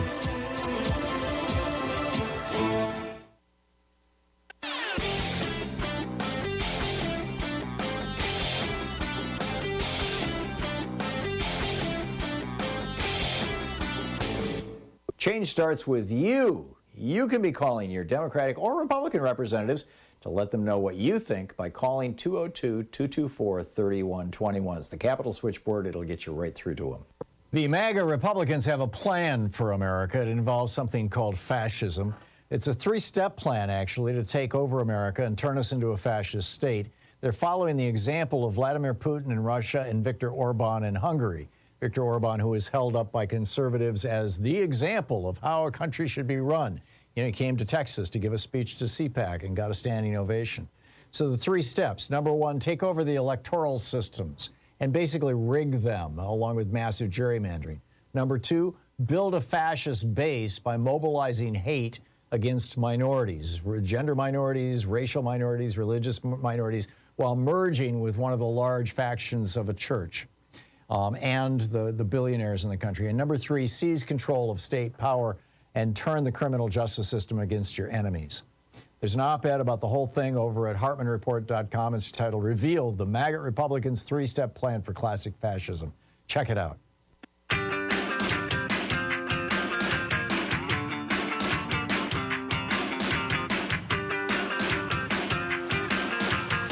By the way, just a reminder, on Friday, the third hour Friday, for the full hour, we're going to have Dr. Marty Goldstein, a literally world-famous veterinarian, on the program, the guy that Forbes magazine called the Miracle Worker.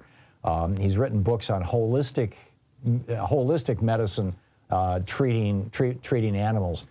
So your pet questions. I just want to take a break from the just constant nonstop politics here on Friday. So we'll see how it goes. But also Louise is taking questions over on Facebook, on our Facebook page. Picking up your calls here, Ziggy in Oneonta, New York. Hey, Ziggy, what's on your mind today? Hi, Tom. I think there's only one main reason why you will not find a handful of Republicans to cross over and work with Democrats, and that is the fear of death. Death? They're afraid to do anything which would then endanger them and their family. If they started working with the Democrats, the death threats that they will be getting. Oh, you mean literal? Enormous. You're from the militias and the and the crazies, the right-wing crazies. Yes. That's and interesting. I mean, I hear commentators saying, "Well, why can't a couple of these Republicans cross over?" They don't dare to. They, they're going to be threatened with death if they do that. They're afraid of being assassinated. Yes. This is how naive I am sometimes. That hadn't occurred to me.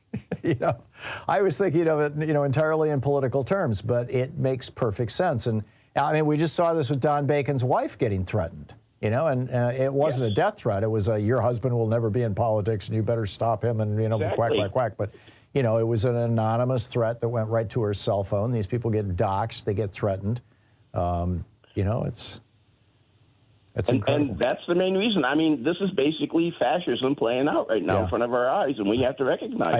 I agree. By the way, since I mentioned cell phones, I just want to say something completely off topic real quick here, because there's a break coming up, Ziggy. Go ahead. And that is that I've gotten several text messages recently that purport to be from the post office saying, "We have your package. We need you to fill out this form." This is a scam. When you get these text messages, do not respond. Do not click on the link. Do not give them your information, because they will then say, "Oh, and by the way, if you want the package, there's $2 in postage due. Here, give us your credit card number, and we'll charge the $2 to, and you'll discover that there's a $5,000 bill on your credit card." I've had 3 of them this week too, Tom. Yeah, I just got the second one about an hour ago. The first one was yesterday. Yeah. It's amazing. Yeah, Ziggy, thanks I a had lot. one this morning too. Yeah, there you go. Yeah. Okay, Ziggy, thanks a lot. And be careful, friends out there. Be very, very careful of text messages asking for your information. You're listening to the Thom Hartmann Program. Call 202-808-9925. Particularly if they're pretending to be from the post office. The post office will not text you, nor will FedEx or UPS or anybody else. We'll be right back.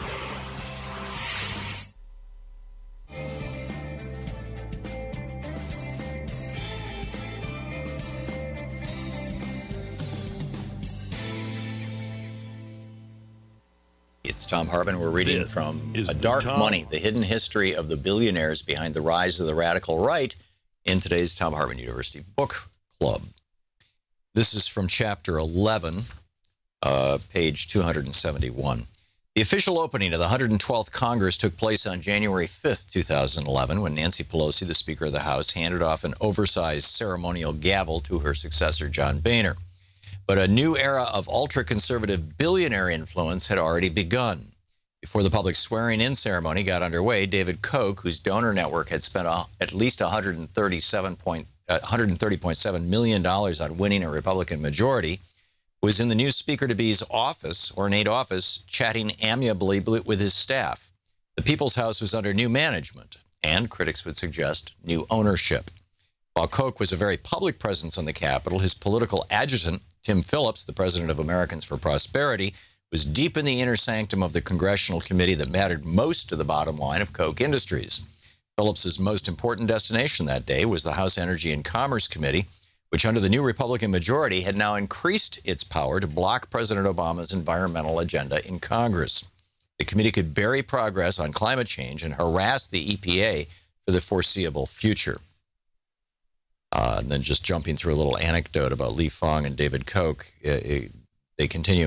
In Plutocrats, the rise of the new global super-rich and the fall of everyone else, journalist Krista Freeland describes how those with massive financial resources almost universally use them to secure politics and policies beneficial to their interests, often at the expense of the less well-off.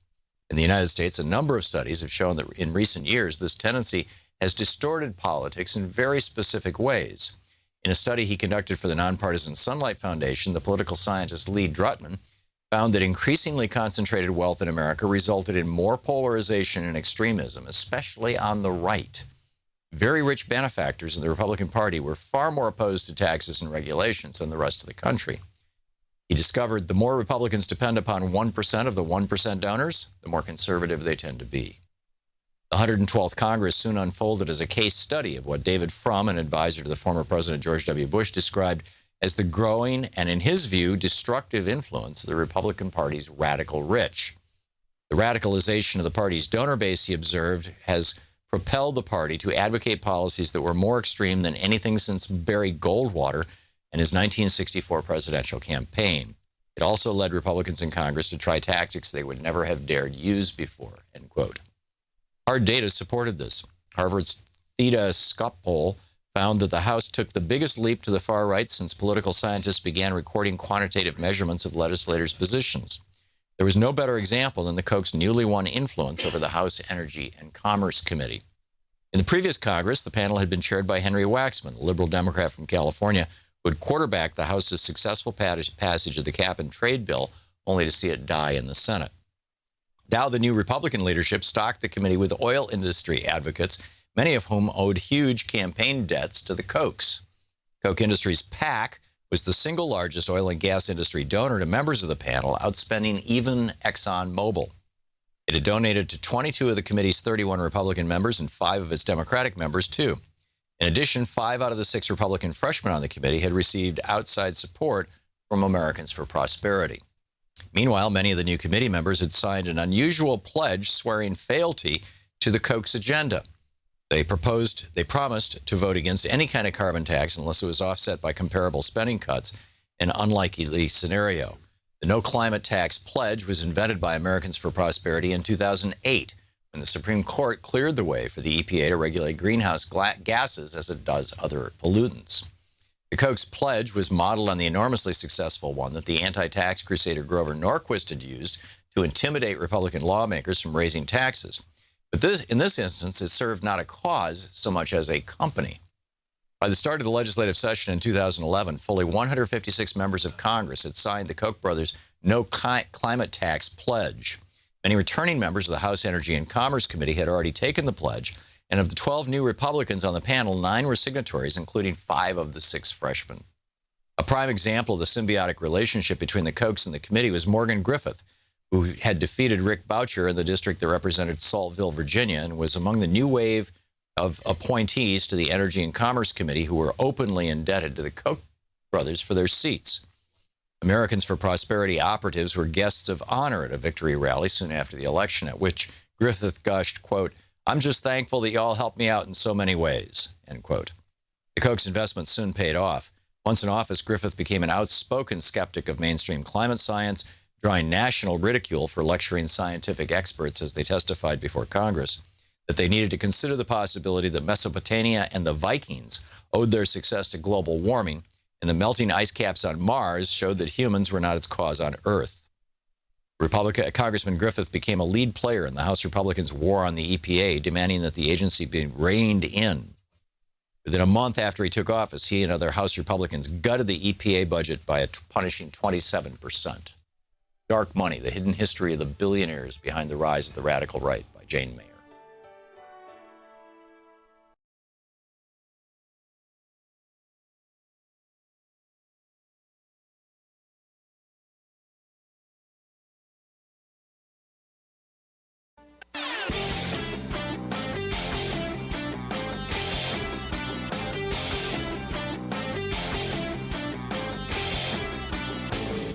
Hey, if you like the rants that I open the show with every day, they're typically published over at HartmanReport.com. Check it out. So Kevin McCarthy and the Republicans have been pushing legislation and ideas that would basically crash the economy. And a lot of people are kind of scratching their heads going, why would Republicans, who basically are owned by billionaires and big corporations, why would they want to crash the economy? Doesn't that hurt billionaires and big corporations? In fact, no, it doesn't. Billionaires and big corporations actually get richer and more profitable during economic crashes. The largest fortunes in America were made during the Great Depression, or some of them.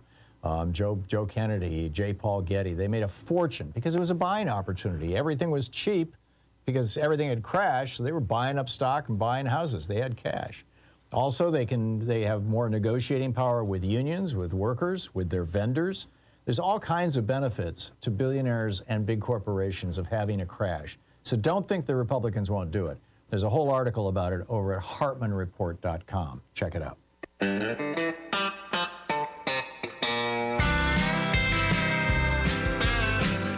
35 minutes past the hour. A couple quick stories here and then your calls. First off, Donald Trump. This is an amazing story. You know, the Steele dossier that became the basis of the Mueller investigation that suggested that Putin had videotape of Donald Trump having sex with prostitutes in Russia. And I mean, that was the most salacious piece of it. 90% of the claims made in that Steele dossier have been confirmed as true, more or less, 90%, most of them. But nonetheless, Donald Trump is suing Michael Steele. And to begin this process as president, he declassified the Steele dossier. Now, the Steele dossier was put together originally for the Marco Rubio campaign, but it was intended to be secret. Steele was a spy, and, you know, for British intelligence. I mean, he was a retired spy, and he included in that dossier the names of two people inside Russia who had personal knowledge of Putin's connections to Trump. In other words, Western intelligence sources inside Russia. Donald Trump declassified that, and then when he went to court in the last few months, he publicized it. And those two guys who were named, Robert Mueller, the Mueller team said that exposing this was an egregious and reckless act that served no purpose. I'm sorry, this is Michael Steele. He said, this is an egregious and reckless act that served no purpose other than to expose me and my company to our sources and our methods. And here's the punchline. 2 of the named Russian sources have not been seen or heard from since. Donald Trump got 2 spies for Western powers, for, in this case, Britain, who were in the Kremlin, probably killed, at the very least put in prison. Michael Steele goes on to say, the publication of this document did serious damage to the U.S. government's Russian operations and their ability to recruit new Russian sources. Trump's actions in this regard are truly shocking and arguably constitute one of the most egregious breaches of intelligence rules and protocol by the U.S. government in recent times. Is it even going to be in the news today? I doubt it. Republican commits treason. So that means it's what, Wednesday? And finally, this just crazy alert. Greg Locke is one of the multimillionaire mega church pastors out there. And he went off on a rant last Sunday at his church in Mount Juliet, Tennessee, about the state's requirements that if you've got a huge parking lot, his parking lot holds thousands. He's got a mega church, that you have to have a certain proportion, a certain number of handicap parking spots. In his case, apparently it's something like 50 of them. And so he went off on that. He just, churches in the American culture, one of the largest expenses we have in buildings, the amount of handicap parking and the handicapped accessibility that we have at our churches. Now, I'm going to make you mad for a minute, and I don't really care. Why is it you pull up to a church that says they operate in faith and you have 50 handicapped parking spots? He's basically arguing that if you are paralyzed or wounded, had your leg blown off in Iraq or whatever, and you haven't prayed to Jesus and been completely healed, then you lack faith. You shouldn't need a handicapped parking spot. I'm just speechless. I'm just speechless. Anyhow, let's pick up your calls here. Thea in Outer Banks, North Carolina. Hey, Thea, what's on your mind today? Hi, Tom. Long time no talk, but I just had a thought question. Obviously, there's nothing in our Constitution that allows something to happen when there is no Speaker of the House for a certain point of time, amount of time. But this is showing that we need something like that. I mean, there should be something that, you know, if a week goes by and there's not a speaker, well, then automatically the minority speaker becomes the majority speaker or the Speaker of the House. Right. I mean, well, don't you think that's a good idea? And, yeah. And I mean, you know, it seems like, you know, our founders did so many things to, you know, foolproof things, but this is a big blunder as far as I'm concerned. Well, they never anticipated that you would have a political party that didn't believe in America, that was, you know, that was aligned with a traitorous, you know, rapist, weasel. True. And I don't think among the founders, I don't think anybody expected that we would ever come to this. But that's a great suggestion, Thea, that if the Speaker of the House, if the majority party cannot elect a speaker, then the head of the minority party automatically becomes speaker after a certain number of votes, after a certain number of tries or something like that, or a certain number of days.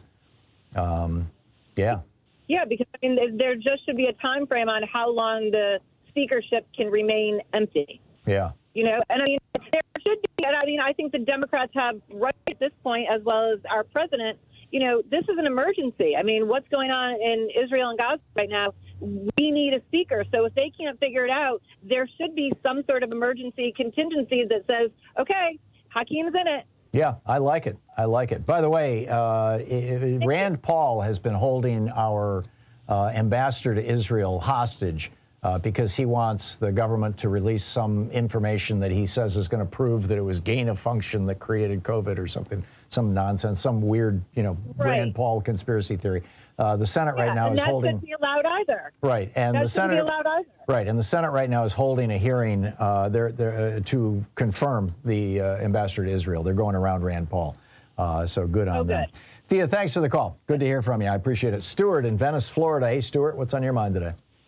Hi, Tom. First, great analysis of the Supreme Court and why we are where we're at today. I wish every student had to read what you wrote today. And that, you know, not just what it's done for fossil fuels, but really for the whole country. It applies to so many issues. I thought I had an original idea. I was just Googling and see I didn't, but I've been thinking about this for a week or two. You mentioned, you know, trying to find one of the problem solvers that was acceptable. But, you know, why don't the Democrats nominate Liz Cheney or Adam Kinzinger or Mitt Romney? And Liz Cheney and Mitt Romney were specifically mentioned yesterday by somebody. Yeah, I saw that. Yeah, go ahead. Jamie Raskin, I think. Yeah, no, Jamie Raskin, that's right. It was on Chris Hayes' show last night. So right. So Jamie and I like to think great minds think alike. I thought a week or two ago. I'm very impressed with myself now. But anyhow, you know, worst comes to worst, they don't pass. Nobody can say we're not bipartisan, right? Yeah. And I mean, I'm no fan of Cheney. I mean, I'm hard left, but at least you know, we get the bills paid and take care of things. I just don't see why they haven't done it yet. It just seems like, to me, a no-brainer. Well, they're Liz Cheney was number 3, wasn't she, in the House? So we can't really say she doesn't, you know, she doesn't know how to do leadership. Right. Et cetera. I'm sorry. Go ahead, Tom. No, you're absolutely right. She was number 2 or number 3 in Republican leadership. You know, before she signed up for the January 6th committee, and that was the end of that. But you know, I think your point is well taken. The way that the Democrats are playing it right now is that they're not going to throw a lifeline to the Republicans until the Republicans ask for one. And that the rules of the House right now don't allow a member who is not, or a person who is not a member of the House, to be the Speaker. Now, the Constitution allows it, but the rules of the House don't allow it. So you would have to have a vote. The new rules, you'd have to have a vote on the rules. That requires a simple majority, but you would have to have, you know, a simple majority. You'd have to have 217 votes to change the rules. First off, I guess if there was a large enough consensus that Liz Cheney should be the person, they could do that in a 2-step process. But my guess is it's going to end up being a current member of the House. And, you know, whether it's McHenry, which would be probably more acceptable to the MAGA wing, or whether it's going to be one of the problem solver guys or somebody like that, you know, we'll see. But it's a really tough time, you know, for America right now.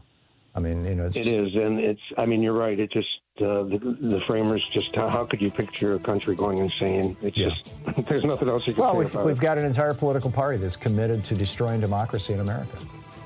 It's a tragedy. Stuart, thank you for the call, and thanks for listening to us on Sirius XM. Yeah, good talking to you. We'll be right back.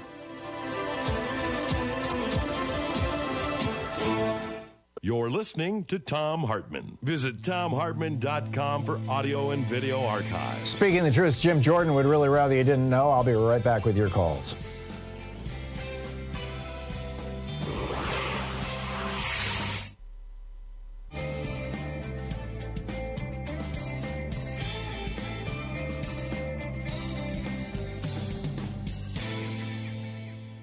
And welcome back. Fred in Exeter, New Hampshire. Hey, Fred, what's up? Hi, Tom. I have to take umbrage with you on that rocket issue. The Israelis are saying they have proof that it was the Palestinians. No, Biden is saying that we have proof from our Department of Defense and our satellites. Well, Israel had put 22 hospitals in northern Gaza on notice to have them evacuate and say that they were potential targets after they ordered 1.1 million people to leave the north, which in itself is just inexcusable. Then, after the strike, there was a Israeli military digital war social media influencer. He's part of an Israeli military digital war team. He had tweeted that Israeli Air Force struck Hamas terrorist base inside a hospital. Yeah. I prefer to believe the U.S. Department of Defense, the satellite, the actual photos, you can actually see them, the radar. I mean, there's at least 3 levels of confirmation now that this was a Palestinian rocket that hit that hospital. But just a common sense question here, Fred. Why would Israel do that? Why would they attack a hospital? And if they were going to attack a hospital, why wouldn't they actually hit the hospital? Why would they drop a rocket in the parking lot? Well, let me answer that. Why would Israel deny water, food, medical? Because they're trying to, I'm not justifying this, Fred, but they're trying to flush out Hamas. But that's not you're not answering my question. Why would they hit a hospital? Knowing that this would be the response. The worldwide response would be to condemn them. That would be the worst possible thing they could do. And what happened? No. And what happened after? We had the U.S., which always will back Israel, come up with some story showing that, no, it wasn't Israel to blame. We didn't come up with some story. We have the intelligence. We have the photos. We've got the radar. You can look at the wreckage for that matter. This was not an Israeli rocket. The Israeli rockets make large holes in the ground. They have rather powerful warheads. This rocket did not have a particularly strong warhead. It was a cobbled together, Palestinian rocket that went off course. It's a terrible tragedy. It is a tragedy, but I don't believe it because given the history of this country and Israeli, which basically their motto is war by deception. Yeah, that's if you're going to hate on Israel, Fred, good luck. I'm not going there. Kevin in Waldorf, Maryland. Hey, Kevin, what's on your mind today? Hey, good afternoon, Tom. A long-time listener, and really enjoying your show. Thank you. No worries. My question, I don't know if it's been asked already, but what is a realistic avenue for Hakeem Jeffries to become House Speaker? I know it's pretty far-fetched, and I know that Republicans can't vote president or what have you, but what do you think is probably the only avenue he actually could become Speaker of the House? I don't think there is one. And the reason why is because any Republican who votes for Hakeem Jeffries, who votes for any Democrat, frankly, to be Speaker of the House, that will be the end of their political career. The rest of the GOP and particularly the Trump wing will make sure that they are never. That'll literally be the end of their career. The only kind of moderate position here is going to be to find a Republican who's reasonable, and for the Democrats to get behind that person. And even that, we'll see. But I don't think there's a chance, Kevin, frankly, for another year and a half. I mean, the way to get it is for us to all show up and vote in a year and a half.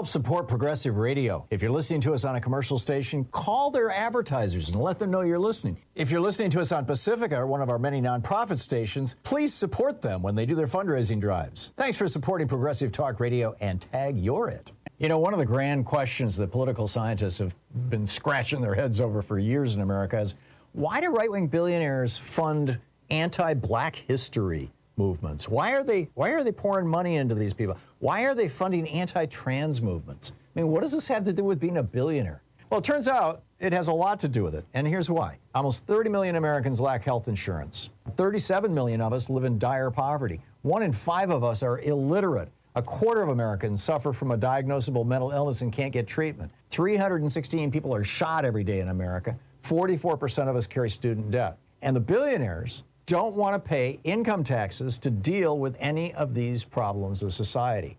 That's the real issue. If they can get us fighting with each other over black history or over trans people or kids, they win. Then we're not talking about taxing them, raising their taxes to where they should be. There's a whole rant about this over at hartmanreport.com that you can read and see all the stats and all the hot links. Check it out.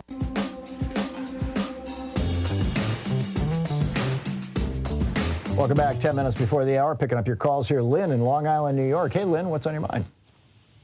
Yeah, hi there, Tom. Thanks for being a light amidst a lot of darkness.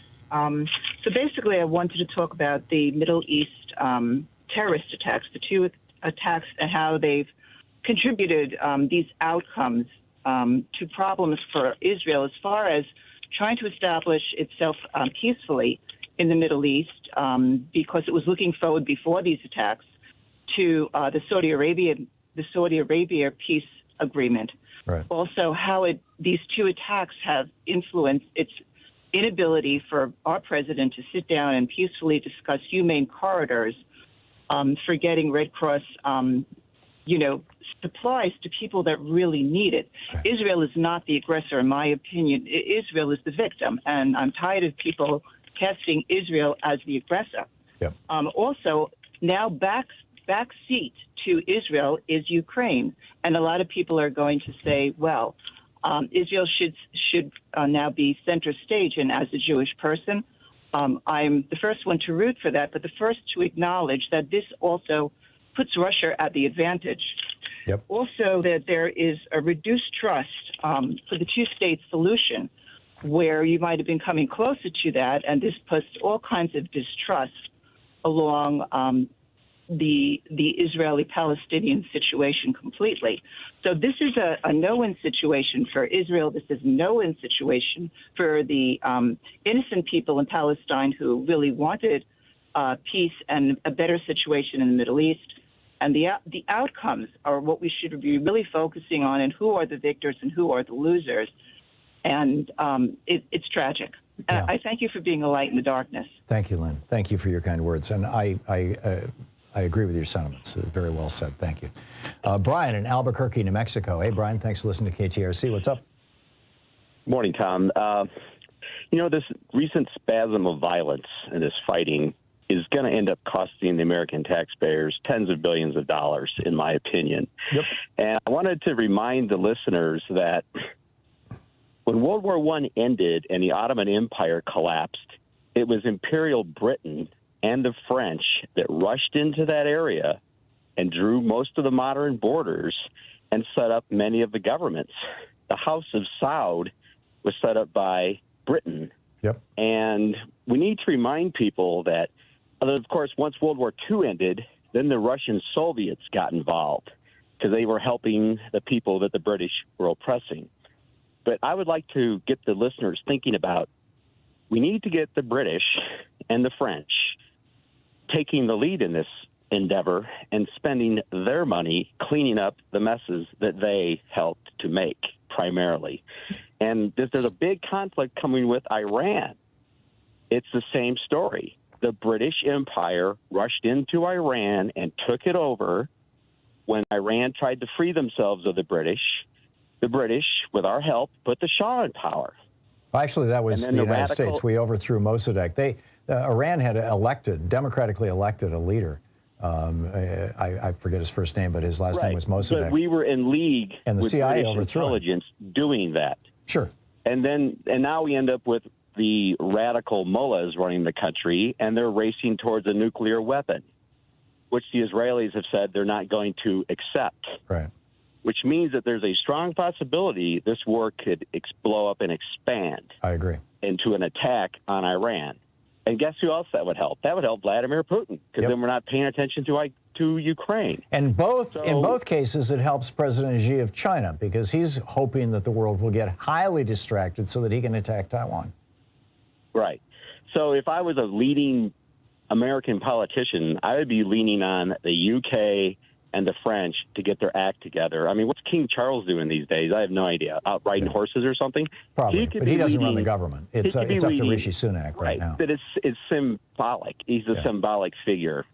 But he could be the symbolic person leading, quelling the anger and trying to iron out a peace. Because the British created most of this mess, in my opinion. And I hate this, they create all these messes, and then 80 years later, the American taxpayers get stuck with all the money, paying all the money to clean it up. I think you can make a strong argument that all around the world, many of the problems of the world are the result of colonialism and failed colonial policies. Whether anybody could enforce, any kind of essentially, what would you call it? A bill. The bill came due and make them pay. Yeah, reparations was the word I was looking for. Against against France or England, or for that matter, I mean, the Netherlands was a Belgium. Oh, yeah. I mean, the Belgian Congo was Portugal, a Portuguese show. Portugal. Yeah. Just one other quick historical comment. Yeah. Let's all stop and think about, since Homo sapiens walked out of Africa, how many tens of thousands of people have been slain in the Middle East, in the so-called Holy Land, for God, King, Pharaoh, Empire, whatever the reason. Well, it's not unique to the Holy Land. This is the story of I think pretty much every place on Earth where civilization has erupted, where agriculture-based civilization has erupted. And I'm guessing, read the Dawn of Everything by Graeber and Wengrow, brilliant book. And, it appears that, war has a long history pre-agricultural revolution, although wars got, they changed, the nature of war changed, and the intensity of war changed with agriculture because of the ability to lock up the food supply, as Daniel Quinn so eloquently writes about in his Ishmael books. Brian, I got to run, but thanks for the call, and thanks for listening to KTRC. We'll be back with more of the news of the day and your calls in just a moment. Stay tuned.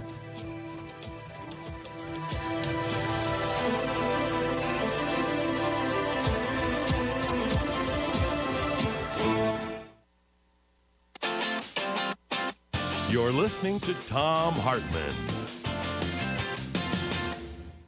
In addition to bringing you the Thom Hartmann program here on Free Speech TV and Video Media Online, we also have a whole set of ways you can interact with us and tools you can use to spread the word about the importance of democracy and the threats to it in our republic.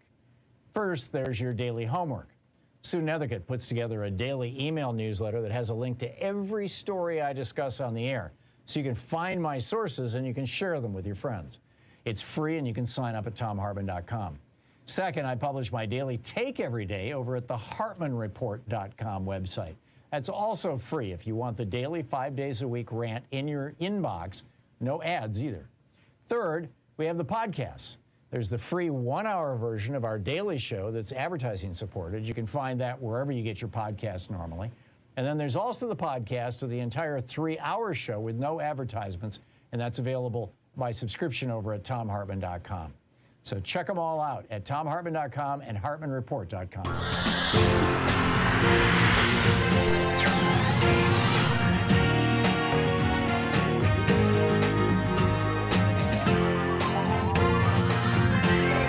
We say fight back!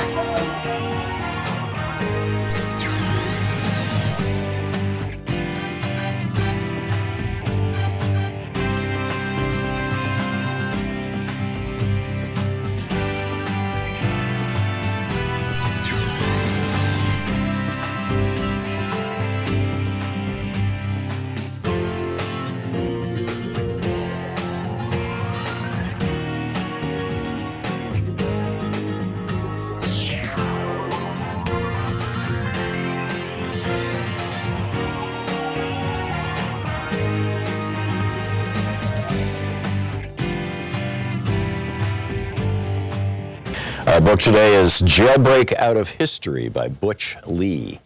This is from the first chapter, Jailbreak Out of History, Harriet. Focus on Amazons, about why we deal with real women as myths, girls who never really existed. Yet and again, all are around us, and that we can't bring ourselves to see. Because seeing through white men's eyes is about non-vision of ourselves. So let's deal with a real Amazon. Think about Harriet Tubman. Take 6 months. In fact, take a year and think. Break it on down. What does it mean to be the most famous new African woman in U.S. history? What does it mean to be stuck in that lie? What's the meaning of being famous while being hidden and disfigured and dissed? Let's jailbreak Harriet Tubman out of white history and place her in Amazon and new African her story, her people's story. Harriet Tubman's life is a live weapon placed in our minds, showing us what it means to be an Amazon, which is why the capitalist patriarchy has forbidden us to touch on it for so long. In this, maybe for the first time, we can see Amazons as a future force in a clash of peoples and nations, not as myths, but as players in the whole difficult course of world politics. We can also appreciate the bittersweet tang of reality as the peeling away of layers of propaganda and disfigurement which have hidden Harriet from us exposes how much we assume and how little we have known. New African women have already pointed out the significant pattern of Harriet's exclusion. Cultural critic Bell Hooks said recently, I mean, if we could recover Ida B. Wells and Harriet Tubman to the extent that we've recovered, say, Zora Neale Hurston, I think that's an important contrast because people want to bury that revolutionary black female history. Historian Deborah Gray White connects Harriet's treatment to a larger pattern in the mainstream history of slavery, in which black women, quote, were reduced to insignificance and largely ignored, end quote. In examining the influential historian Stanley Elkins, she points out, quote, that Elkins seems to omit women altogether was accentuated by his description of slaves whom he identified as part of an American underground, those who never succumbed to Samboism. Among those mentioned were Gabriel, who led the revolt of 1820, Denmark Vesey, leading spirit of the 1822 plot at Charleston, and Nat Turner, an omission conspicuous by its absence, was Harriet Tubman. If Elkins had really been thinking of slaves of both sexes, he would hardly have forgotten this woman, who became widely known as the Moses of her people, end of quote. Patriarchal capitalisms, which only want Amazons to be exotic myths about forgotten ages, have hidden Harriet Tubman in her own fame. They both trivialize and exceptionalize her. These are tools of oppressor culture. The stripped down and censored version of her life is told in elementary schools all over the U.S. empire. So much so that everyone thinks they know her story already, although they don't. Harriet Tubman was born in slavery in Maryland around 1820. She escaped to the North when she was 29, but kept returning secretly to the South again and again to help other slaves escape. For this, she became known as Moses. True statements. But by limiting her, it becomes clever propaganda against her and against her people. Where patriarchy has been unable to deny that women do significant things, it denies the full meaning of what we do by trivializing them. Mary Daly, feminist philosopher, traces the enormity of what patriarchy has done to us. In ancient Greece, the goddess Hecate, also known as Artemis and Diana, was sometimes known as Trivia and represented by a three-faced statue. That was also the name used for the intersection of three paths, which in many old cultures were the sites of mystical power. She writes in Gynecology, quote, in light of the cosmic significance of the term trivia as the crossing of the three roads and of the goddess who bears this name, contemporary meaning of the term in English should be examined. The English term, which according to Merriam-Webster is derived from the Latin trivium or crossroads, is defined as common, ordinary, commonplace, of little worth or importance, insignificant, flimsy, minor, or slight. Of course, according to patriarchal values, that which is commonplace is of little worth. For in a competitive hierarchical society, scarcity is intrinsic to worth. Thus, gold is more important than fresh air, and consequently, we are forced to live in a world in which gold is easier to find than pure air, end quote. So to trivialize Harriet Tubman, the capitalist patriarchy pictures her as an idealized woman by their definition, who makes a life of helping others. Thus, her deeds are squeezed into women's assigned maternal role as nurturer, helper, and rescuer of men, who then go on to do important things. But Harriet wasn't repping Mother Teresa. She wasn't even any kind of civilian at all. She was a combatant, a guerrilla, a warrior carrying pistol and rifle, fighting in her people's long war for freedom, a war that rocked the foundations of African society, American society, and that has never gone away. Think about what it means to be called Moses, which was the code name other new Africans gave her, and which became Harriet's famous warrior name in the anti-slavery underground. When we check out the Bible, we can see that Moses was a ruthless visionary, someone who forced the boldest changes and risks upon his people so that they could survive, who led them out of captivity. To put it simply, Moses was a leader in a time of war. So too was Harriet Tubman. The book Jailbreak Out of History by Butch Lee.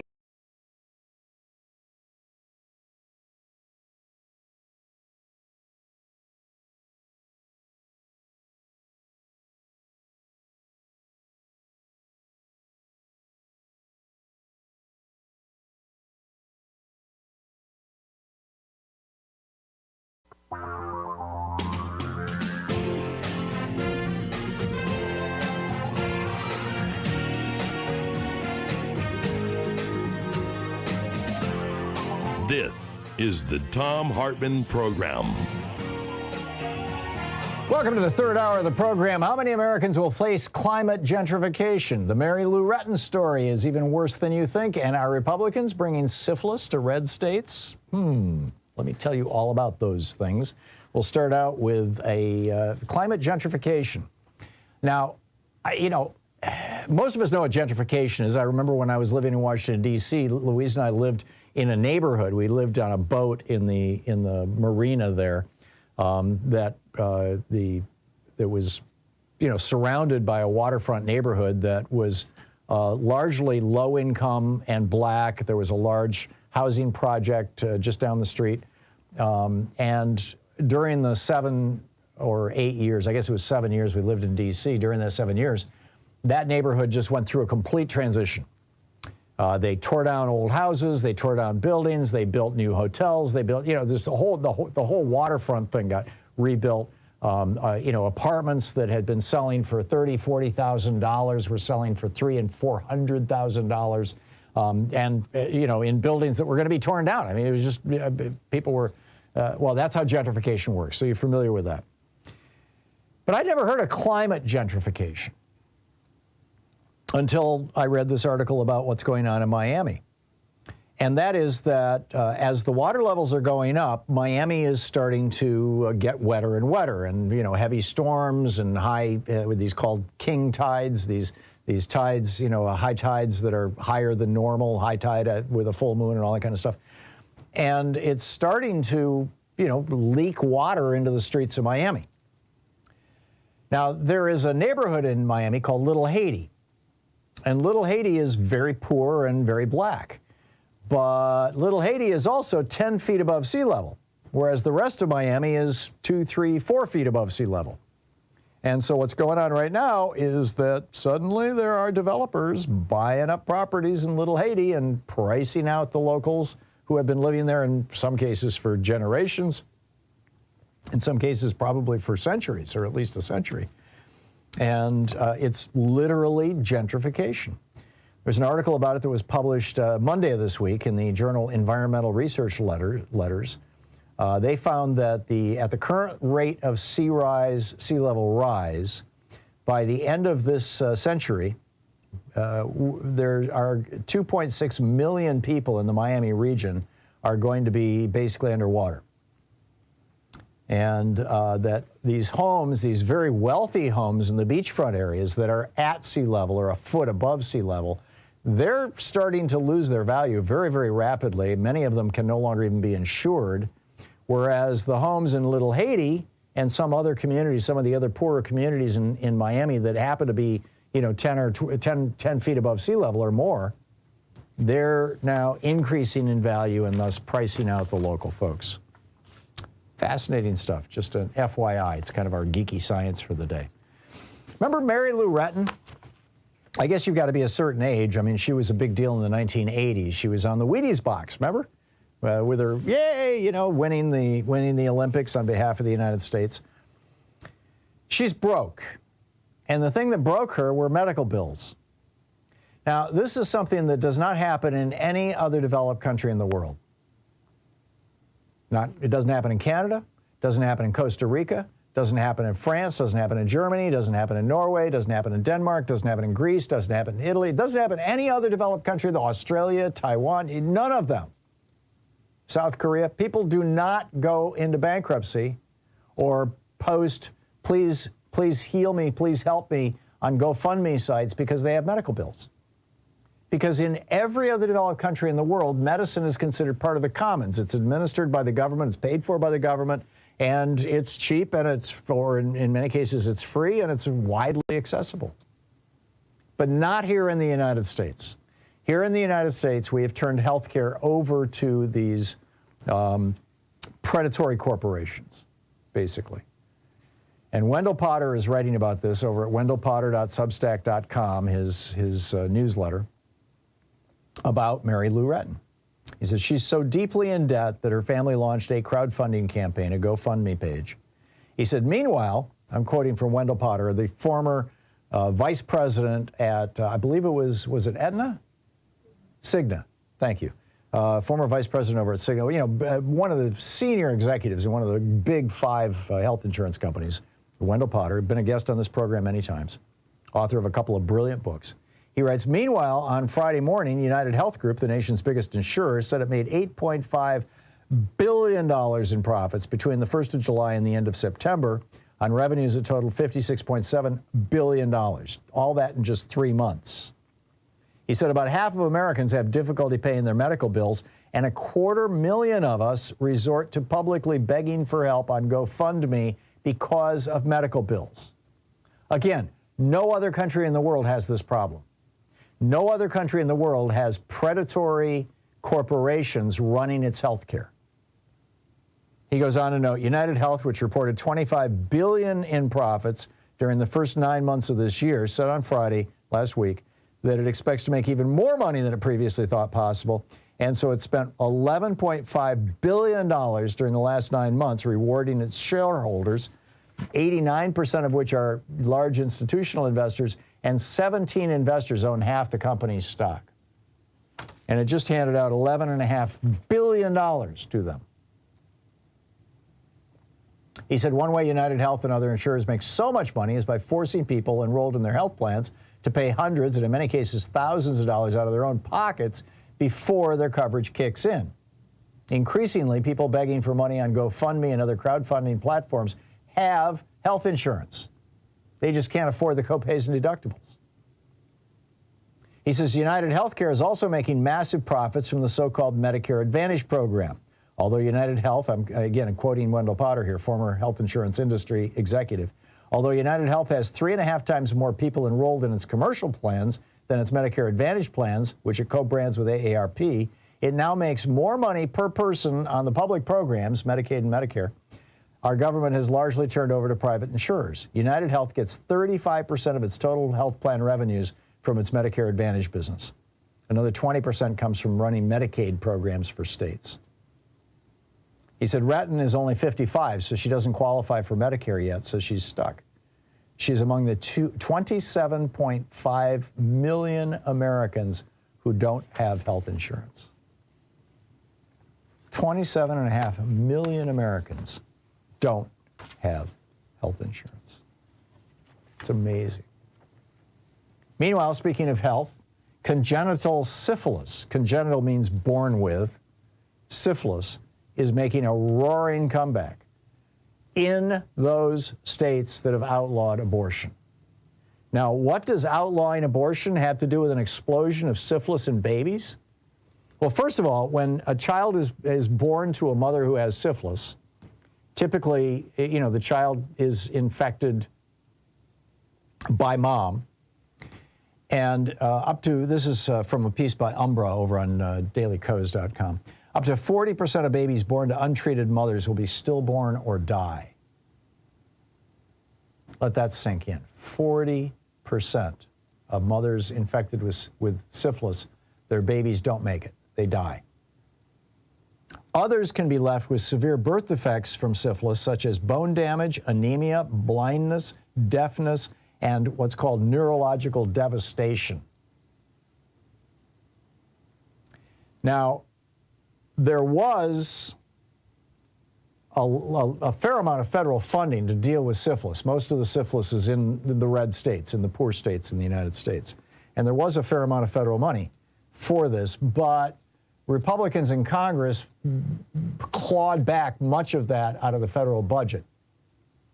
But that's not the thing that's really driving congenital syphilis in the red states. What it is that the number one way that poor women in red states would get prenatal care was through Planned Parenthood.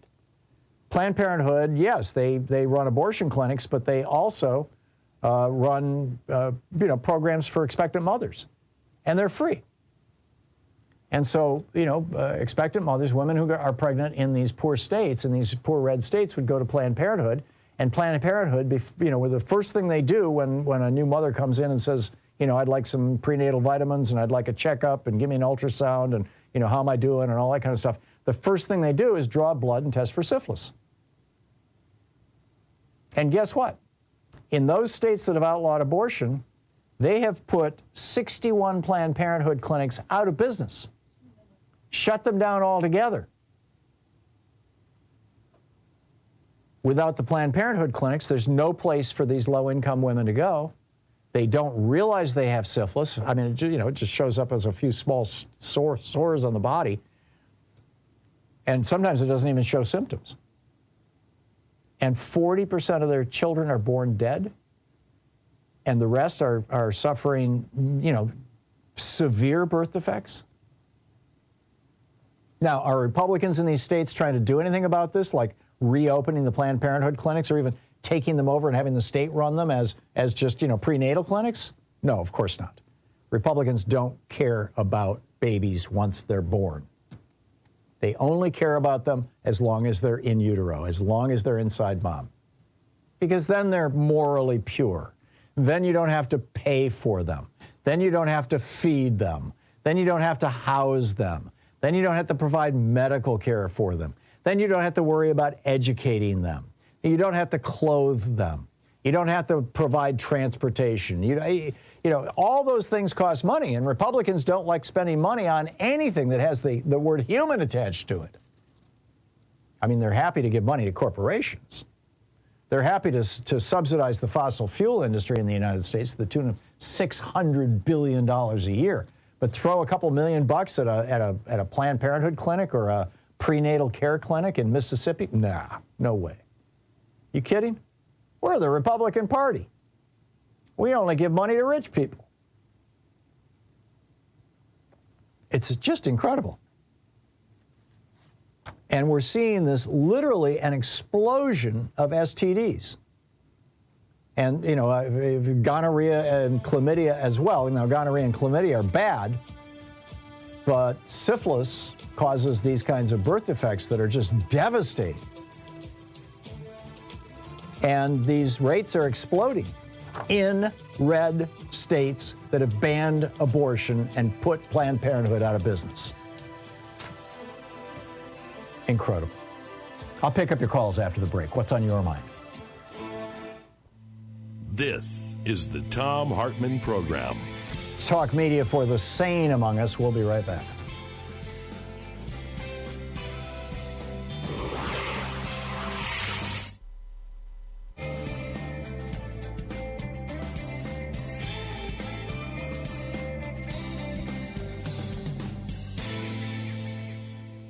And welcome back. Karen in New Orleans. Hey, Karen, what's on your mind today?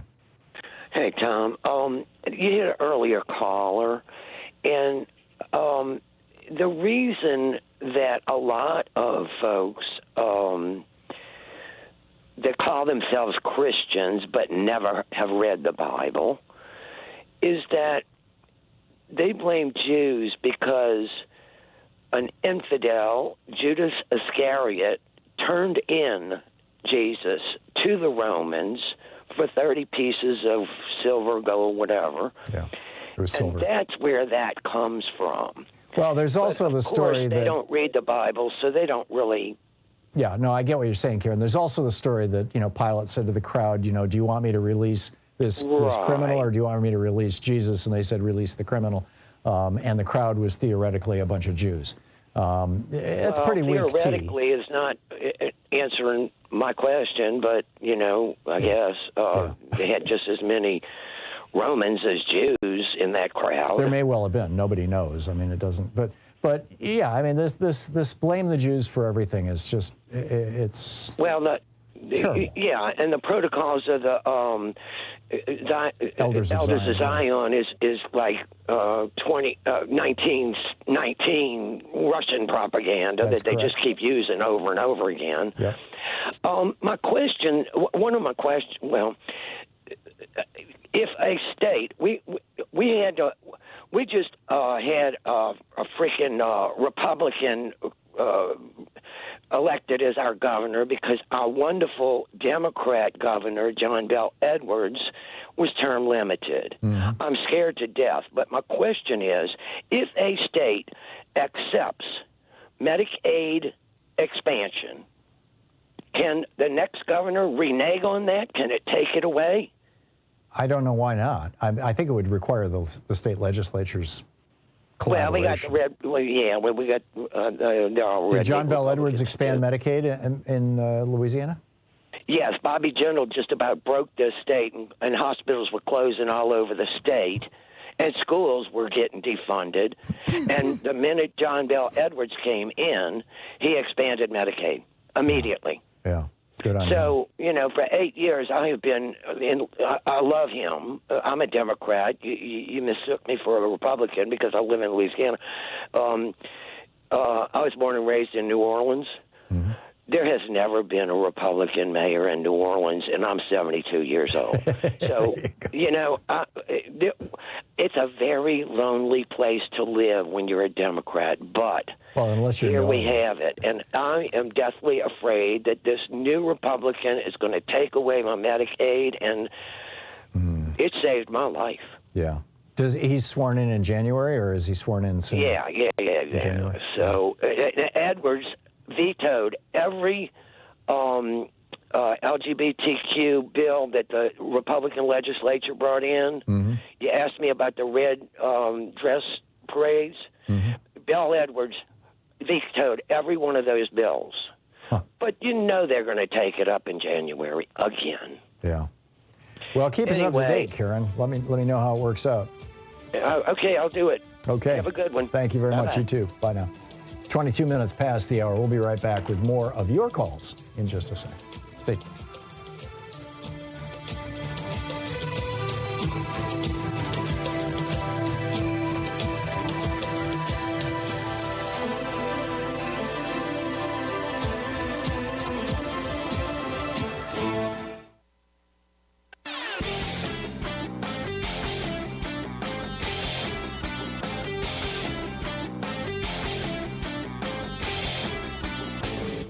Missed my opening rant today? It's usually published over at HartmannReport.com, where you can read it and share it with your friends for free. Check it out, HartmannReport.com. Fort Lauderdale, Florida recently got whacked with 25 inches of rainfall in less than 7 hours. Tornadoes are tearing up the South and the Midwest in ways that they haven't seen, frankly, ever before. I mean, there have always been tornadoes, but not like these. 200-mile-an-hour winds, these derecos that are a mile long. We have a serious crisis going on right now. There's also a major El Nino. It's off the coast of Peru right now. It's affecting the West Coast. So we're seeing wild swings from drought to floods to drought to floods in the West Coast. Here, climate change is real, and climate change is a crisis. What do we know about it? What do we know about these things? How much worse is it going to get before it might get better? What can we do about it? We have a long conversation with Dr. Michael Mann, Distinguished Professor and Director of the Center for Science, Sustainability, and the Media at the University of Pennsylvania. There's a whole long rant about this over at HartmannReport.com. Check it out. 24 minutes past the hour, picking up your calls here. Jules in St. Louis, Missouri. Hey, Jules, what's on your mind today? Hi, and thank you for your program. I really appreciate it. Sure. But I'd like to clear up something about Jesus Christ being crucified by the Jews.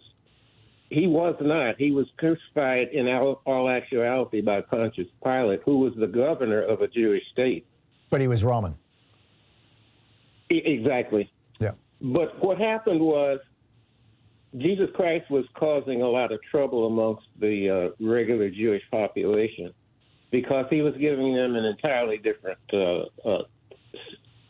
thing, I guess you would call it. Mm-hmm. But what sealed Jesus' fate, and being a Jew, he knew that he shouldn't heal this cripple that was out in front of the temple for so long. It couldn't get in the temple because he was filthy and couldn't bathe. So he healed him, and the Sadducees, the Pharisees, and the scribes had enough of him. And they had been appealing to Pontius Pilate or whoever was governor at the time to slay Jesus Christ. But that was under their law. It wasn't under the governor's law. So what they did is they concocted the scheme. They told, by the way, he gave Jesus an audience and finally said he could find no fault with him. That's correct. But they said, well, something has to be done. So what they did is they concocted a scheme in which they said that he was in competition with Pontius Pilate. Yeah. But whatever the story and narrative is, Jules, there is no justification for Christians running around killing Jews because Jesus was crucified. I mean, it's just wrong. I didn't give you the impression that was what I was saying, did I? No, you didn't. But I. Oh, okay. I agree. Somebody could derive that, if they wanted to squeeze hard enough. Yeah, but the inscription you see on a lot of these commercial crosses and things, INRI, means Jesus Christ, King of the Jews, and that's sarcasm, actually. What they're saying is there was no other king except the king that was there, or the Roman king. Yeah, that's all. No, I get it. Jules, thanks. Thanks for the call. It really, frankly, surprises me. The people calling into this program who are willing to immediately start blaming Jews or Israel, for that matter, without seriously considering the evidence of what's in front of them. We'll be back with more of your calls right after this, 27 minutes past the hour. You're listening to the Thom Hartmann Program. Call 202-808-9925. It's the True People's Media, the Thom Hartmann Program. Back with your calls right after this.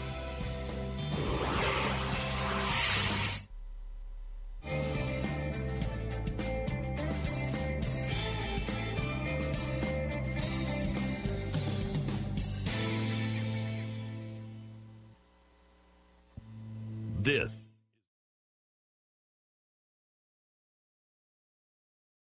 Our book today is Jailbreak Out of History by Butch Lee. This is from the first chapter, Jailbreak Out of History, Harriet. Focus on Amazons, about why we deal with real women as myths, girls who never really existed. Yet and again, all are around us, and that we can't bring ourselves to see. Because seeing through white men's eyes is about non-vision of ourselves. So let's deal with a real Amazon. Think about Harriet Tubman. Take 6 months. In fact, take a year and think. Break it on down. What does it mean to be the most famous new African woman in U.S. history? What does it mean to be stuck in that lie? What's the meaning of being famous while being hidden and disfigured and dissed? Let's jailbreak Harriet Tubman out of white history and place her in Amazon and new African her story. Her story, her people's story. Harriet Tubman's life is a live weapon placed in our minds, showing us what it means to be an Amazon, which is why the capitalist patriarchy has forbidden us to touch on it for so long. In this, maybe for the first time, we can see Amazons as a future force in a clash of peoples and nations, not as myths, but as players in the whole difficult course of world politics. We can also appreciate the bittersweet tang of reality as the peeling away of layers of propaganda and disfigurement which have hidden Harriet from us exposes how much we assume and how little we have known. New African women have already pointed out the significant pattern of Harriet's exclusion. Cultural critic Bell Hooks said recently, I mean, if we could recover Ida B. Wells and Harriet Tubman to the extent that we've recovered, say, Zora Neale Hurston, I think that's an important contrast because people want to bury that revolutionary black female history. Historian Deborah Gray White connects Harriet's treatment to a larger pattern in the mainstream history of slavery, in which black women, quote, were reduced to insignificance and largely ignored, end quote. In examining the influential historian Stanley Elkins, she points out, quote, that Elkins seems to omit women altogether was accentuated by his description of slaves whom he identified as part of an American underground, those who never succumbed to Samboism. Among those mentioned were Gabriel, who led the revolt of 1820, Denmark Vesey, leading spirit of the 1822 plot at Charleston, and Nat Turner, an omission conspicuous by its absence, was Harriet Tubman. If Elkins had really been thinking of slaves of both sexes, he would hardly have forgotten this woman, who became widely known as the Moses of her people, end of quote. Patriarchal capitalisms, which only want Amazons to be exotic myths about forgotten ages, have hidden Harriet Tubman in her own fame.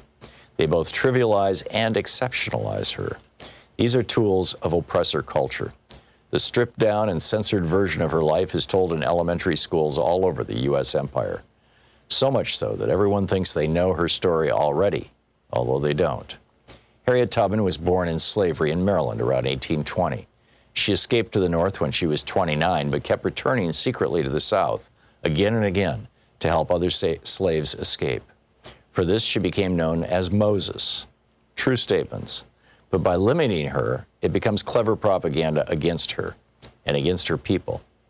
Where patriarchy has been unable to deny that women do significant things, it denies the full meaning of what we do by trivializing them. Mary Daly, feminist philosopher, traces the enormity of what patriarchy has done to us.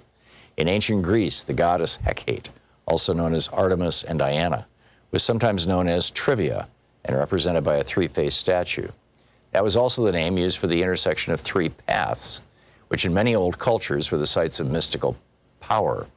She writes in Gynecology, quote, in light of the cosmic significance of the term trivia as the crossing of the three roads and of the goddess who bears this name, contemporary meaning of the term in English should be examined. The English term, which according to Merriam-Webster is derived from the Latin trivium or crossroads, is defined as common, ordinary, commonplace, of little worth or importance, insignificant, flimsy, minor, or slight. Of course, according to patriarchal values, that which is commonplace is of little worth. For in a competitive hierarchical society, scarcity is intrinsic to worth. Thus, gold is more important than fresh air, and consequently, we are forced to live in a world in which gold is easier to find than pure air, end quote. So to trivialize Harriet Tubman, the capitalist patriarchy pictures her as an idealized woman by their definition, who makes a life of helping others. Thus, her deeds are squeezed into women's assigned maternal role as nurturer, helper, and rescuer of men, who then go on to do important things. But Harriet wasn't repping Mother Teresa. She wasn't even any kind of civilian at all. She was a combatant, a guerrilla, a warrior carrying pistol and rifle, fighting in her people's long war for freedom, a war that rocked the foundations of American society, and that has never gone away. Think about what it means to be called Moses, which was the code name other new Africans gave her, and which became Harriet's famous warrior name in the anti-slavery underground. When we check out the Bible, we can see that Moses was a ruthless visionary, someone who forced the boldest changes and risks upon his people so that they could survive, who led them out of captivity. To put it simply, Moses was a leader in a time of war. So too was Harriet Tubman. The book Jailbreak Out of History by Butch Lee.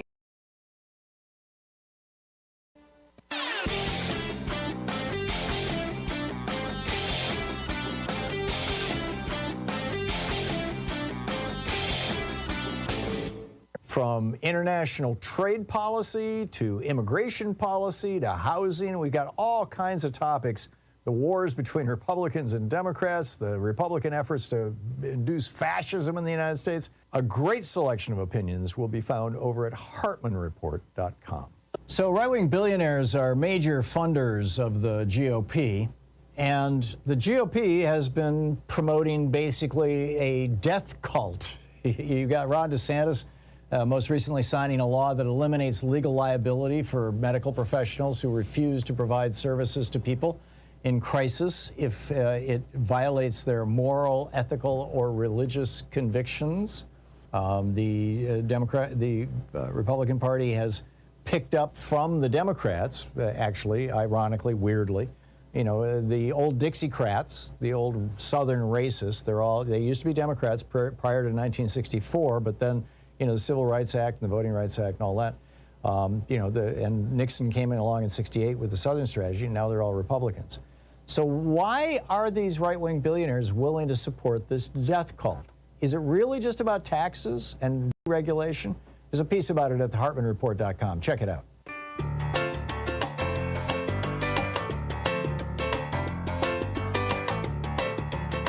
Welcome back. Just a reminder, Friday, Third Hour Friday, we're going to have Dr. Marty Goldstein on the program for an hour taking your calls about pets.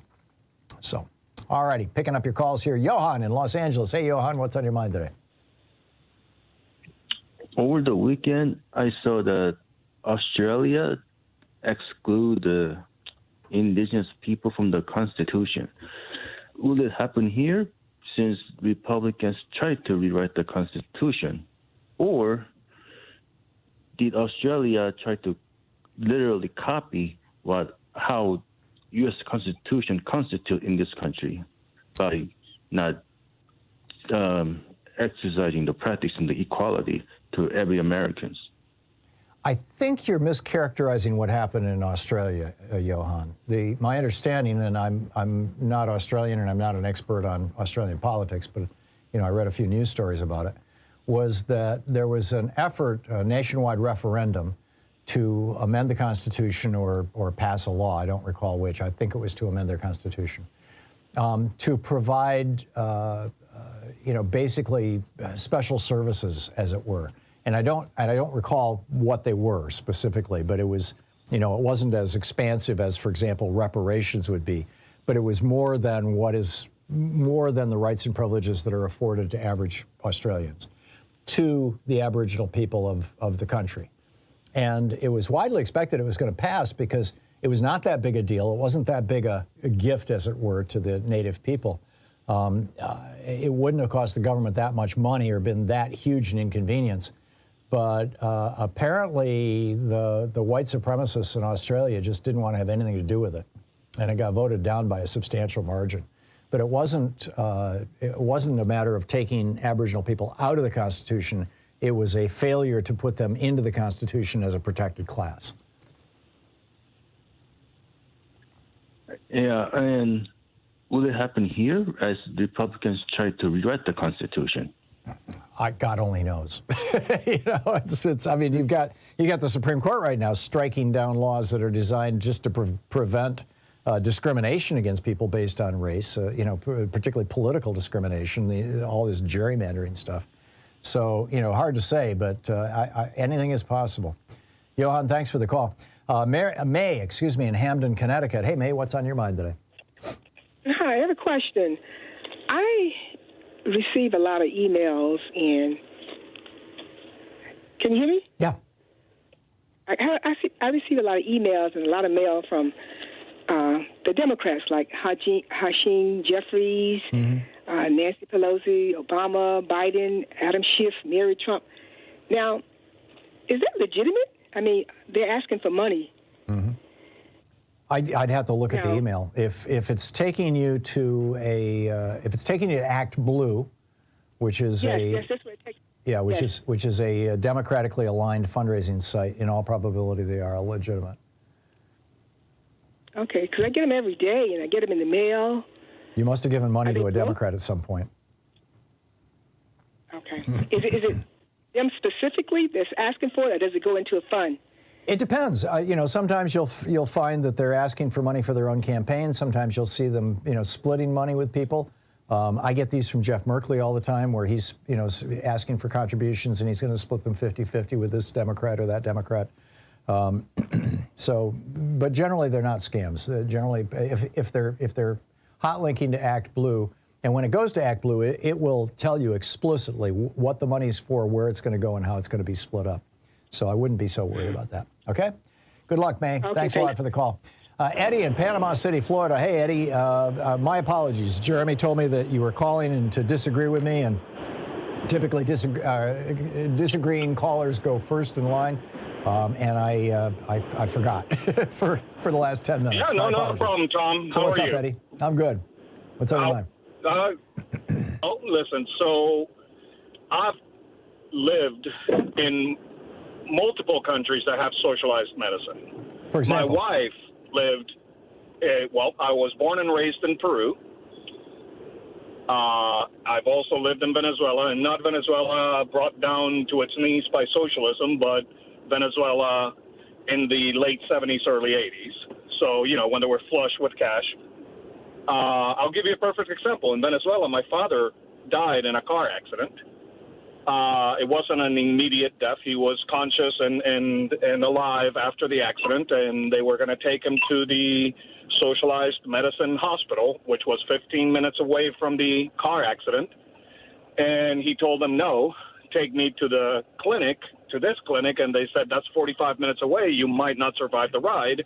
He said, take me because I won't survive the care at the socialized medicine hospital. My uncle. Sounds like he died by his own decision. No, that was pretty heartless there, Tom. He died from massive internal injuries from the car accident that they could not keep up with. He had massive internal bleeding in basically every organ, and they were trying to close one up, and another one would start. Sure. No, I get it.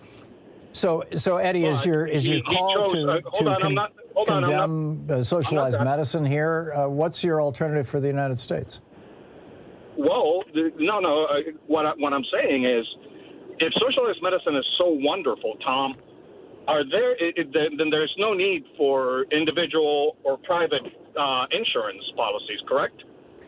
Well, first of all, let's define terms here, Eddie. I've worked in Peru and I've been in Venezuela, and both of those countries are insanely corrupt, and neither of them are considered, fully developed democracies. I'm trying to compare the American system to Canada, to Costa Rica, to European countries. Your wife lived where? In the UK for 19 years. Okay. And here's the thing about socialized medicine. You realize the UK has a longer lifespan than the United States. If you have a cut, if you have a sprain, if you have a cold, socialized medicine is golden. It works perfectly. If you have anything that requires intensive care or prolonged care, that's a completely different bowl. Every time somebody calls and does this riff, Eddie, I get all these calls from people, mostly Canadians, going, oh, that's a bunch of nonsense. But, let's look at socialized medicine in the United States. Socialized medicine is where the government actually... well, let me finish what I'm saying here. Because socialized medicine is where the government actually pays the doctors. The doctors are employees of the government. They work in hospitals that are built by the government and owned by the government. We have that system here. It's called the Veterans Administration. And it's the best care in the world. I'm a veteran, Tom, and I'm here to tell you, no, it isn't. All right. I'm a veteran. I'm 80% so what's going to make you happy, Eddie?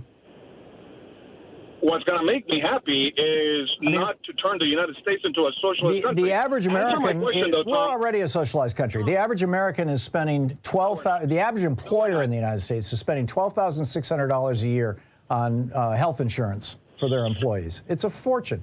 No other country spends anything close to that. Canada spends around $6,000 per year per person. And the quality of care that we get here is head and shoulders above anywhere else. You got 27 million people who don't have health insurance. Tom, answer my question. Try to get an appointment with a specialist. If socialized medicine is so good, then there is no need for health insurance companies in those countries. Correct? No, there's always going to be people who want more service than what the government is offering. Exactly. Who you see, how you tell in socialized medicine countries who is affluent, who is well off, is whether they have private insurance or not.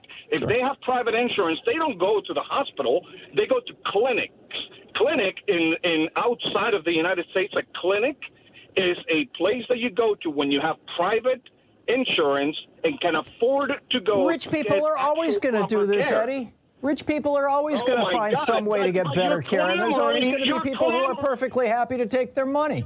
What does that have to do with anything? It's like you're saying, oh, gee, look at this. You've got Harvard University. It's a private school. It does wonderful education. Therefore, we should just shut down all the state schools in the United States because that's socialized education. You're not making sense, Eddie. School system, our education system is horrible. Okay. Horrible. All right. So, Eddie, move back to Venezuela, please. No, I think you know. Then why are you staying here? You hate this country. I don't hate this country. I love this country. You're telling me how terrible it is. I'm trying to keep it from becoming a socialist fucking mud. Okay, I'm sorry. We cannot use that kind of language on the air. It's like this is. I don't know why, right-wingers always resort to profanity when they're losing arguments. It's tragic. Anyway, Ann in Trinity, Florida. Hey, Ann, what's on your mind today? Thanks for taking my call, and I greatly and I greatly appreciate what you do. Thank you. I'm calling because for the past week and a half, I have had this thought in the back of my head. Back when Comey was relieved of his duties, the day after Trump met with Kislyak and the other gentleman, I can't remember his name, from Russia, and he gave up some Israeli secrets as far as, I believe, someone that they had embedded with ISIS that was giving them intel. And so he gave that information to the Russians that day. That's that we correct. know. It has been, and I guess what has been in the back of my head since 2 Saturdays ago is it was reported that the classified documents that Trump had, that some of those documents spoke of countries' vulnerabilities and how their security was kind of set up. True. And I guess just the way that Hamas kind of came in, unbeknown to Mossad and the IDF, it just really makes me, I guess, wonder if any of those documents that talked about the security or lack thereof had to do with Israel, and if any of that could have been somehow roundabout gotten to leaders in Hamas. I think that's what happened, Dan. That's in the back of my head. I think Donald. I think Trump gave the information to Kislyak and Lavrov, and they passed it along to Hamas. Lavrov, thank you. That's who I couldn't think of. Yeah. It's just really, knowing that he had that intel of vulnerabilities and just the surprise. I mean, Mossad is very good, and it just really, really makes me wonder, I guess. Of that. And I do know, I have heard reported also that in one of the more recent Jack Smith filings, that he has indicated in his filings that he has knowledge of reasoning for why Trump had some of these classified documents. Correct. That came out last week. I'm very curious for all of this, hopefully when we see our day in court there, hopefully all of this we'll know more about this. Yeah, I'm with you. And, whether it was a financial motive or whether it was that he was owned by Putin or what, I mean, we just don't know right now. And I'm with you. I want to know. Motive is important.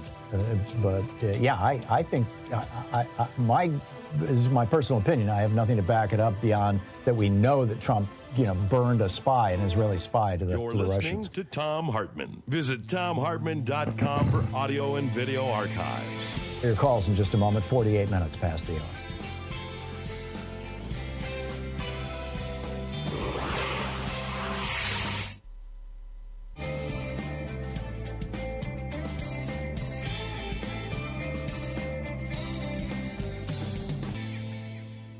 And welcome back. And let's see here, Earl in Hyde Park, Illinois. Hey, Earl, what's on your mind today? Hey, Tom. I want to kind of try to expand on what you were talking about, the healthcare system and why the red states are so negative about healthcare and why they're fighting so hard for prenatal care not being available and shutting down abortion clinics. I think it's 2 factors. One is, like you said, that they are quote unquote, anti-abortion, but I think that's just a smokescreen.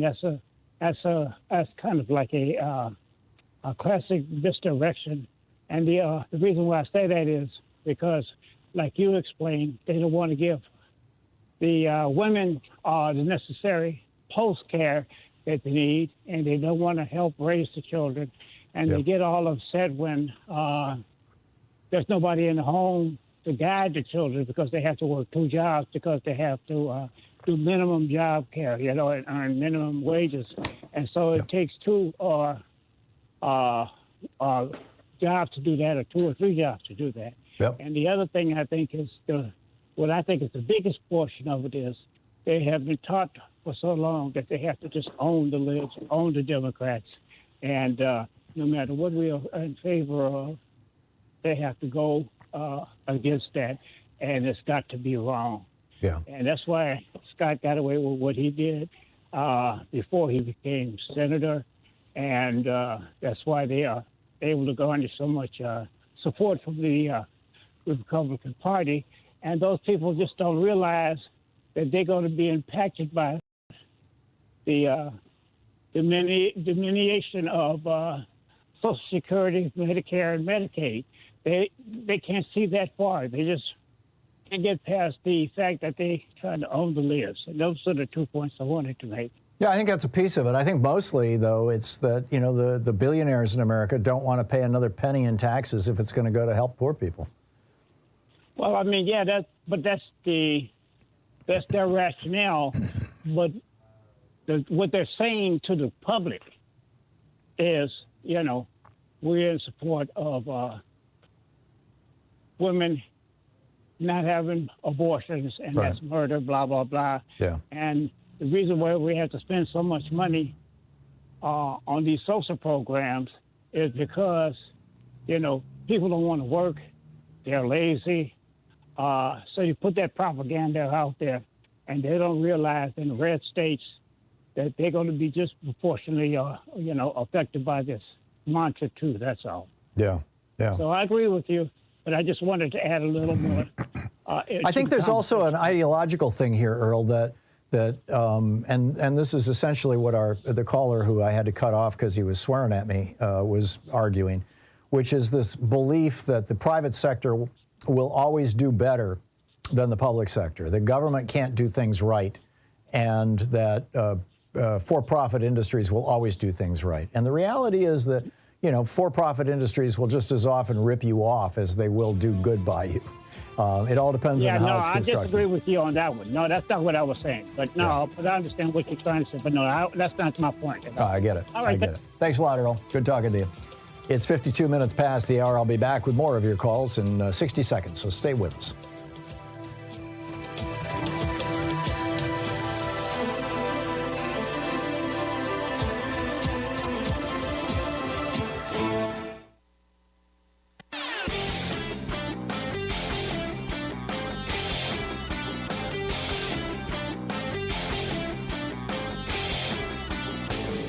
Hey, thanks so much for sharing our program and for reaching out to our stations and sponsors and letting them know that you're listening. It really means a lot to us. Between 40 years of Ronald Reagan's neoliberalism destroying the American middle class and all the just horrors of January 6th and the Trump presidency, America's waking up, and that's a really good thing. There's actually, some books coming out about this. Mine, The Hidden History of Democracy. Neil Howe's The Fourth Turning is here. And it looks like a moment of American renaissance is upon us, if our media doesn't screw it up, which raises the question, can we have democracy and Fox News? Can the two coexist? Like, when Fox News runs chyrons saying that essentially Joe Biden is a wannabe dictator who's throwing Trump in jail because he's his political opponent.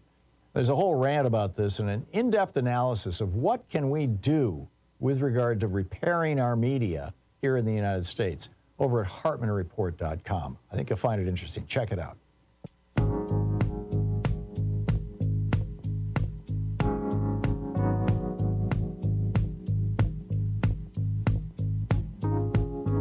Your calls here, Chris in Portland, Oregon. Hey, Chris, what's on your mind today?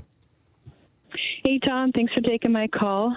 Thanks for educating us all the time. It's obvious that you care, and I appreciate that. Thank you. Doing my best. Yeah. So Planned Parenthood basically saved my life, and I wanted to call and give a shout out here in Portland. I'm 47, but about 7 years ago, I used to get health care there. They have a lot of health care, regular health care. Mm-hmm. And, I just went in for my women's health, which I always did because I couldn't afford anything else for years, and loved them from the get-go because everybody obviously cared. Really quality health care. And, they just, did a regular breast exam and very, very thorough, and found a huge lump I was unaware of. Oh, no. And had a conversation with me about what I needed to do going forward. And I had zero idea. I have always thought I was healthy. I was in the health working in the health field. I didn't even believe when I left. But yeah, that's the kind of health care that you get there. You okay now, Chris? I am. Good. I am. I'm about to see my daughter turn 18 next month. So they really gave me life. Yeah, that's great. Yeah. Well, I'm glad to hear the That's story and the testimonial for Planned Parenthood. Planned Parenthood is, I've known a few people who have been big Planned Parenthood boosters or worked at Planned Parenthood. And it just seems like, kind of a brotherhood or sisterhood or whatever you would call it, a group of people who really care about what they're doing. They care about their patients. They care about the quality of the future of our, right. They're dealing with bringing children into the world, and helping people have good, decent lives. And like you said, an awful lot of what, probably the vast majority of what Planned Parenthood does is just good health care. Chris, thank you. Thanks for the testimony. Great to hear from you. Thank you. And thanks for listening to X-Ray FM. And thank you for being with us today. We'll be back tomorrow, same time, same place. In the meantime, don't forget, democracy is not a spectator sport. It requires all of us. That includes you. So get out there, get active, tag, you're it. We'll see you tomorrow. Have a great afternoon. Be good to yourself and the people around you, and stay safe. And if you haven't gotten your new COVID booster, go out and get it. I got mine. It was no big deal. And, it's always good feeling and being protected. I'll see you tomorrow.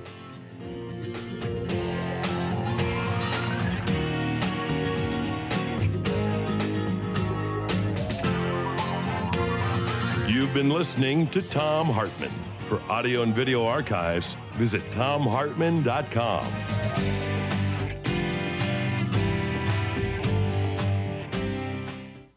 In addition to bringing you the Thom Hartmann program here on Free Speech TV and Video Media Online, we also have a whole set of ways you can interact with us and tools you can use to spread the word about the importance of democracy and the threats to it in our republic. First, there's your daily homework. Sue Nethercutt puts together a daily email newsletter that has a link to every story I discuss on the air, so you can find my sources and you can share them with your friends. It's free, and you can sign up at thomhartmann.com. Second, I publish my daily take every day over at the hartmannreport.com website. That's also free if you want the daily 5 days a week rant in your inbox. No ads either. Third, we have the podcasts. There's the free 1-hour version of our daily show that's advertising supported. You can find that wherever you get your podcasts normally. And then there's also the podcast of the entire 3-hour show with no advertisements, and that's available by subscription over at thomhartmann.com. So check them all out at thomhartmann.com and hartmannreport.com.